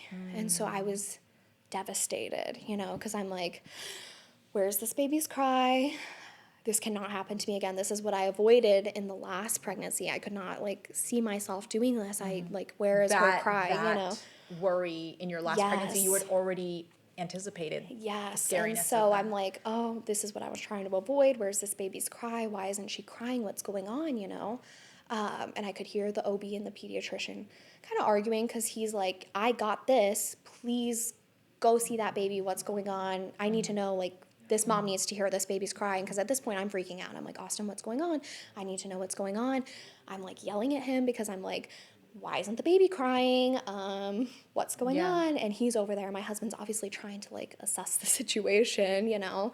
And they got the baby to cry finally. I think she like sucked Maybe up some fluid. Yeah. Yes. So the baby. You know, that time for you, and obviously I know the OB in that situation was also saying like, go ahead, clean out the lungs, do Yes. the things so you make the baby cry, because he knew you were waiting for that. Yes. That time to you might have seemed like hours, So long, you know, so but it long. might have been a minute or two. Yeah.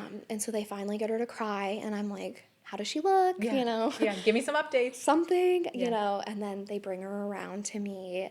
They said she's great, everything was good. She actually didn't need any oxygen. They had it like laying next to her for a moment just to, I think, get her like geared up, you know. I think she ended up getting like an 8 for her first score. APGAR, yeah.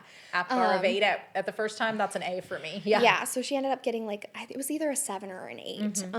And then they said, you know, just because she did take a minute to like, you know, Get wake that up cry, and get it get that going oxygen out, going, you know, your husband's going to take her up and you're going to stay down here. They're going to finish up, but we're going to get her up in case we need to take her to the nursery. And I'm like, oh, like, you know, I was like so excited to have that moment where they put the baby on you and you go up together. But I did get to see her. I got to kiss her. It was just such a wave like of emotions. And I remember the OB, because now it's just like us and the nurses. Yeah. And he's just like, we did it. Yes. You're here. And I'm like, What a yes, long we're journey to here. that. We're here, you know. And everything went well. I went up to my room. My best friend's daughter works in labor and delivery, so she decorated my room because she was my nurse for my aftercare. So my room was so decorated, it felt so special, and it meant so much to me because this pregnancy meant so much to me. Like, I can't put it into words how much this pregnancy meant to me. And it was like a rough start, you know. They said, hey, you got to supplement because you're not producing enough breast milk. Again, I had her early, you know, a C-section. I know that affects like these things. So multiple factors. Right. So we start doing that. And then they're like, hey, she's a little jaundiced, so let's put her under lights. And I'm like, okay, it's still okay. This happens. It's not a big deal, you know. Everything is still well. And at this point, I still haven't slept because I was so just like You didn't even know you were about to, get a C-section that day when you went into your appointment. And so I was so adrenaline rushed. I didn't sleep. And she passed her hearing test. Everything went great. She was sitting under the lights. You know, I'm still just so excited. I actually had a photographer come and do like fresh 48 pictures. Yeah. And right after the pictures ended, I got a call. I remember, well, first, my best friend, the labor and delivery nurse, said, like, please sleep. And I'm like, I just can't. And she's like, I'll hold your baby. Yes. And I'm like, I can't. Yeah, I just can't. Just let me you know, and out, she's like, okay, well, at least take a shower. You know, let's take a shower. Let's get you up and going. And I'm like, okay. And at this point, I'm like trying to breastfeed. I'm trying to figure like everything out. This is the first day after the C-section or second day? Yeah, this is the next day. Next day, yeah. And so then I get a call from my phone. The nurse comes in and says, you know, the pediatrician's going to call. And I'm like, what's going on? Why? Yeah. Like, the baby's been, and we didn't even send the baby to the nursery and all. She just sat with us the entire time. I did not let her out of my sight. And he says, you know, there's a difference in pressures for your baby, and we hear a murmur. And I'm like, blood pressures from the sides of the baby's arms. Yeah, the arms and the legs. The right versus the left. And they're like, we were watching it through the night, and we thought, like, maybe it would resolve, you know, but it didn't, and we hear a murmur now. And I'm like, devastated at this point. I'm like, so hard. What is this information? Right? You know, after like, all of this. I made this pregnancy. I did it. Like, nothing's supposed to go wrong now. It's supposed to be perfect.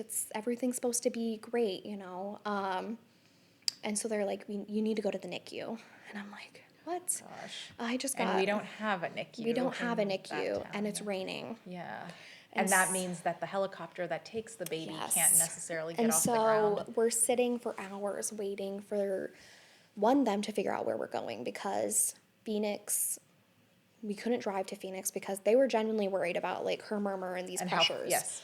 And so we couldn't drive to Phoenix. They said maybe we could go to Flagstaff. Well, I'm distraught. I'm like having a mental breakdown. I'm postpartum.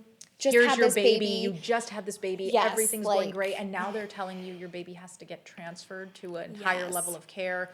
Why is there a Yes. murmur? Why are these blood pressures different? Yeah. And so I'm just a complete wreck. And they're like, maybe we'll go to Flagstaff. And I'm like, okay.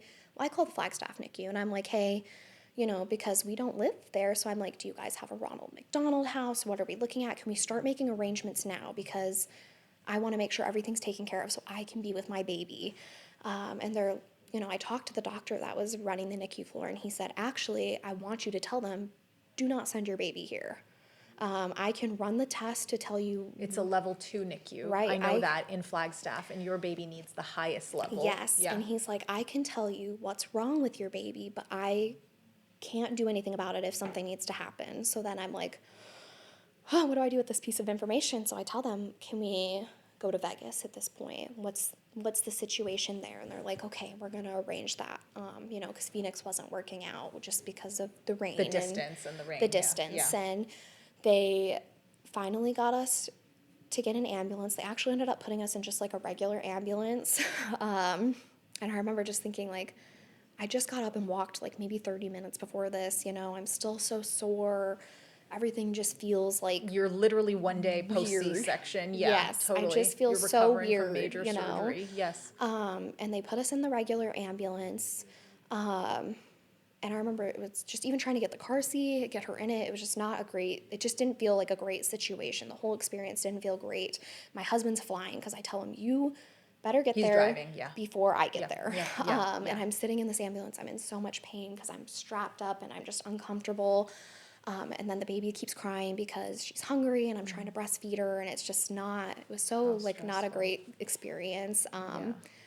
And then we get to like probably 40 minutes out from Vegas, and the girl's phone rings and they're like, you need to turn around. And I'm like, What? turn around, what? Like, Yeah. we're almost there. Let's just go. Like, if you Yeah. tell me something's wrong with my baby, let's We just need get to get there, there, you yeah. know? And they're like, absolutely not, turn around. So we do. We turn Why? around. They wanted a flight team for her from the NICU. Okay. So we turn around. Okay. And at this point, like, I was on iron because I was having some bleeding issues, and I wasn't. Anemia, yeah. Yeah, I just wasn't I wasn't feeling great. I haven't eaten. I ended up almost collapsing as we're like getting back up to the room. They still haven't unpacked my room. I mean, that's how quick this all happened. And so they finally get there, the flight team. They put her in an incubator. They're running all these tests, trying to get an IV on her. That same labor and delivery nurse was there the next night, thank you, because I was just a wreck. Yes. It's been a long day. I got that first phone call at like 10 a.m. and it's now like 7:30. Yes, and we haven't gotten this baby. And we haven't gotten where we because need of to all the be, factors, right. rain and transport. Transport, and they finally got an IV in her. We go to the NICU. We get there. In Las Vegas. In Las Vegas. I had to drive with my husband separately in a different car. She You went can't by go- yeah, herself. And so, Because the flight crew, because of the incubator, there has to be a flight nurse. It's like the amount of space right, that's on the yeah. helicopter. And Yeah. it made me feel better seeing the team that they brought in, just because now seeing like, Because there's actually a neonatal nurse Yes. on that helicopter with him. yes. And so I felt so much like safer now. Yes. And I'm still just like trying to process this. Like, Yes. what So is the baby, going on? the baby gets to the NICU. How quickly do they make a diagnosis? Not till the next morning. Okay, and And what did they tell so they told us that she had a very large ASD, so a hole in her, I believe it's the top chambers. Mm-hmm. And then she had pulmonary stenosis in her valve and in her artery. This has blown my mind since when I first found out about this, having heard about your case. I don't know how that was missed on 3 Right. ultrasounds. Right. And I'm not speaking to the ultrasonographers who've been doing No, this for 'cause like they decades, but like scanned, they 3 did it, different right. ultrasonographers, this is wild. So pulmonary stenosis, of course, is like as you understand, is like like a stricture in like the vessel. And then heart babies, ultimately, they just don't want to eat. They're tired. And we were told everything's looking like it's not great, but it's okay, you know. It can be surgically managed. Yes. Yeah. And we really deep dived my family's like family history. It made me remember my dad had open heart surgery, my uncle had open heart surgery, and I never put those like pieces together until she's there and this information's there. And so, And you had mentioned your dad had that as a 12-year-old. So it yes. wasn't like later in life. It was actually a pediatric Yes. case. Yeah. And my uncle, I want to say, was 10 years old. He had tetralogy of the phallic. Oh, it's a big, Yes, big a big deal. one. So And there is this congenital heart disease in your yes. family, which, you know, it's interesting, and this is so important to point out, like, family history is important. Right. If we can get it, meaning you yourself can know your family's history, again, we want to get that in the preconception Right. appointment or in those early appointments. Yeah. And it all kind of like pieced together because in my last loss, they did do that testing. There Yeah. was no chromosome Nothing, issues. yes. And so they suspected, the doctor actually called me and said, I suspect a heart condition. And I just didn't think anything of it. You know, I was like, oh, how strange. And he, you know, assured me that it was just bad luck of the draw ultimately, you know, that this wouldn't really happen it would again. never, yeah. And so now I'm sitting here and my daughter is born. She's here. She has a heart condition and it's pretty serious. You know, we're spending time in the NICU. She's very small. She ended up losing. She lost weight after the fact. Yes. How much did she weigh at birth? At birth, 6 pounds, Okay. 13 ounces. Yeah, and at 36 weeks, that's about that. Yeah. So, but she ended up dropping down. By the time we got to the NICU, she was 5 pounds, 13 ounces. So now going on, we ended up going home from the NICU. She had feeding difficulties, all these health things. And I just remember, like, every time feeding time would come around, it would be so stressful, you know, because she just wouldn't eat. And if she did eat, it would take an hour to eat an ounce, you know, and that's just ultimately not healthy. And we ended up making a decision to go back to Vegas because that's where the children's hospital. Yes. And so they ended up admitting her, and they told us, they did a scan on her heart, and they said, you know, it's time to intervene. And at this point, it's October. So the baby's only a couple months old. And I'm just like... And had they prepped you like she will? No. Like they said it may resolve on its own. Yes. Because sometimes they can. Yes. But sometimes they need surgery. Yes. So we, leaving the NICU, had the hopes that it was going to resolve itself. And so then they ended up admitting her again. They told us she was going to go to the cath lab. They were going to try to balloon the valve because that was mainly where the issue was. The hole wasn't, you know, a huge issue at this point. I understand. And at this point, I'm supposed to be going back to work in a little bit. And I remember calling the OB, you know, because ended up spending a month in the hospital with her where they did the cath lab and they placed a feeding tube. And I remember calling my OB and saying, like, I need to be home longer.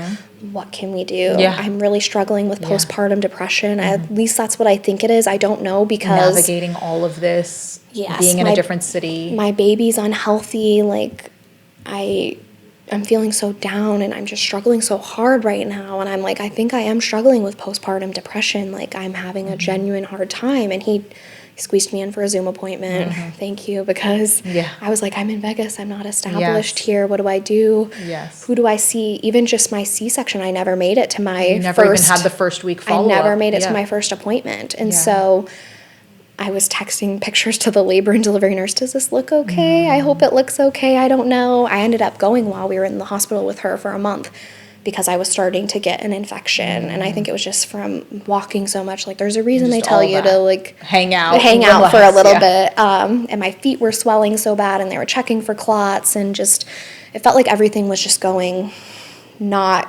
great, you know? Yes.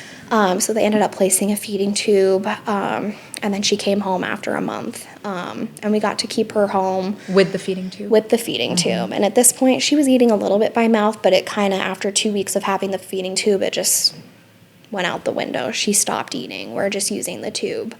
And she's still just not growing greatly, you know. She's still small. I want to say she was like 8 pounds at this point. And so now comes February. She's vomiting a lot. She's not gaining a lot of weight. And we're being seen in the heart center in Las Vegas because at this point, yes, I live in Arizona, but this is closer. Yes. And I just was already established from the NICU. Like, these are her doctors. And so in February, they told us, you know, it's time for open heart surgery. And I'm like, oh no, this baby is 5 months old. Nothing prepares you to like witness this this experience or anything, you know. They're like, we're gonna go on the 15th, and I was just like, how, like, I guess, like, punny, like the day after Valentine's Day, my baby's getting her heart fixed, you know. I was like, this is just some kind of like odd joke that I'm getting here, you know. And so she has open heart surgery. She actually did like beautifully, you know. Typically they don't excubate them until like the next day, but for her, by the time they do the surgery and you meet the surgeon after, and then that's when they like clean everything up, get her ready to move up to the cardiac floor. So in this time, she's already excubated. Wow, she's already like breathing on her own. Yes, she's breathing her awesome. on. She's not on any oxygen. Everything is, you know, going great. And so we only spent a week in the hospital. I want to say she made it like 5 days, but then they ended up keeping her a day just because she started having heart rhythm issues where it was like just really fast. And so they started putting her on a medication to slow her back down.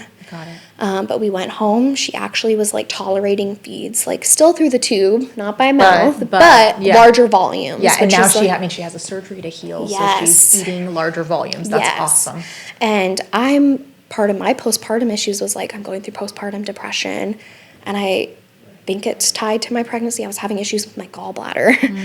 And so during this, I'm like going into the hospital often because I'm having gallbladder issues. And they're like, by chance, like, did you just have a baby? And I'm like, I did actually. And they're like, okay, this all makes sense. Like the cholestate, like the stasis of the gallbladder. And so it just was like such a journey. We're all going through so much. And I'm still keeping in contact with my OB just so he keeps extending me to stay home because I'm like, I just still need more time. I need more time, you know, please just, you know, to protect my job at work and everything. And then I ultimately just decided it's time to just be a stay-at-home mom and just, you know, after putting in 7 years, it's just time, you know. And so my daughter, plus because you have literally a baby with a feeding tube and all these things. Yes, absolutely. And so she comes home, she's tolerating her feeds, she's doing like wonderful. We're thinking, yes, this is it. Well then, so she came home at the end of February. In the middle of March, we end up going back. She has SVT. She had an owlet. A very fast heart rate. So she would wear an owlet at night. And I remember that day because we were driving to Vegas for therapies once a week. And we were actually in Vegas the day that they admitted her, but we went home. I put her owlet on. And I remember holding her and I was like, wow, her heart rate is like, this is insane. I can like feel her, you know. And we put her owlet on and it was reading 268. And I was like, this possibly cannot be right. Like something's wrong. It's not on right, you know. And it was, we called the heart center and they said, you know, can you bring her immediately? And I'm like, me bring her? I guess. And so I did. Because again, this is a drive. About 1.5, 2 hours. Right. And so I'm driving. It's midnight. I'm driving. I'm going as quick as I can, as safely as I can. We get there. They instantly pull her from us. And they call the rapid response. And I'm like, oh no, like I have gone through too much. This is like, this is my baby, you know. And they start, you know, treating her to get ready that she's going to code. They're just shocked. She's 280 at this point. They're like, how is she? She's sleeping. Nobody like anticipated that anything would be wrong. And then she stayed in for a week. She came home on like 4 different heart medications that we slowly have tapered off. Now today she's on no heart medications.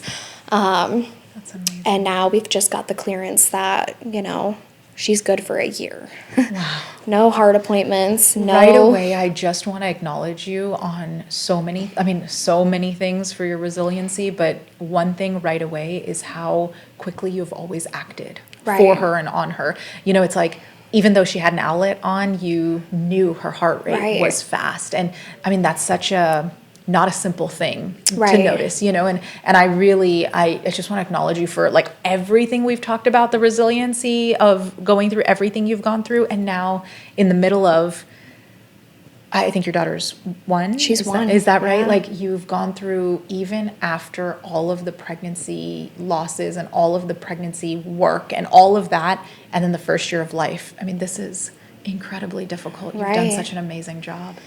And you just got a clearance for 1 year. 1 year That you don't have to no heart bring her. appointments, and so now it's just focusing on like the GI aspect of her, like not eating. Does she and have a tube? She for still has feeding? a feeding Okay, tube. Yeah, still having a feeding tube, not eating by mouth at all.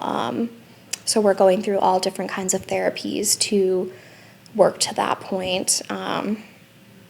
But right now, I feel like this is the best place we've been in. She's at home, she's stable. We haven't gone to a hospital. We haven't, it's to the point I'm not even putting an outlet on her at night. I'm like, yes, You like know, you have a sense of exactly. Yes, You can we're finally good. enjoy Yes, life. we're enjoying it. Like this baby that we have worked so hard for. So much has led up to like this moment, and I'm just like soaking it in. So, Emily, thank you. It's so beautiful, honestly, because your story brings such an illustration of heartache and resiliency and joy, and then more heartache and all of these things. I think it also exemplifies where all of the testing under the sun that I would ever consider doing, from the pregnancy losses to the extra ultrasounds to the antenatal testing to the stress testing, and sometimes the medical system just doesn't have answers. Right.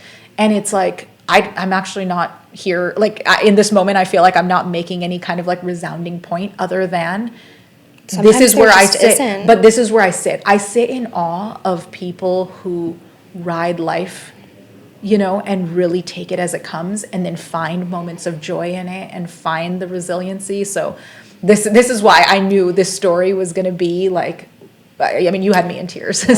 So thank you so much. I really thank you for sharing this story. Yeah. You have no idea how much it means to me that you share it. I think it's going to really kind of be able to impact a lot of people at different times in their lives and the struggles they're going through. Right, yeah. Thank you, Emily. Of course. Yeah, thank you so much.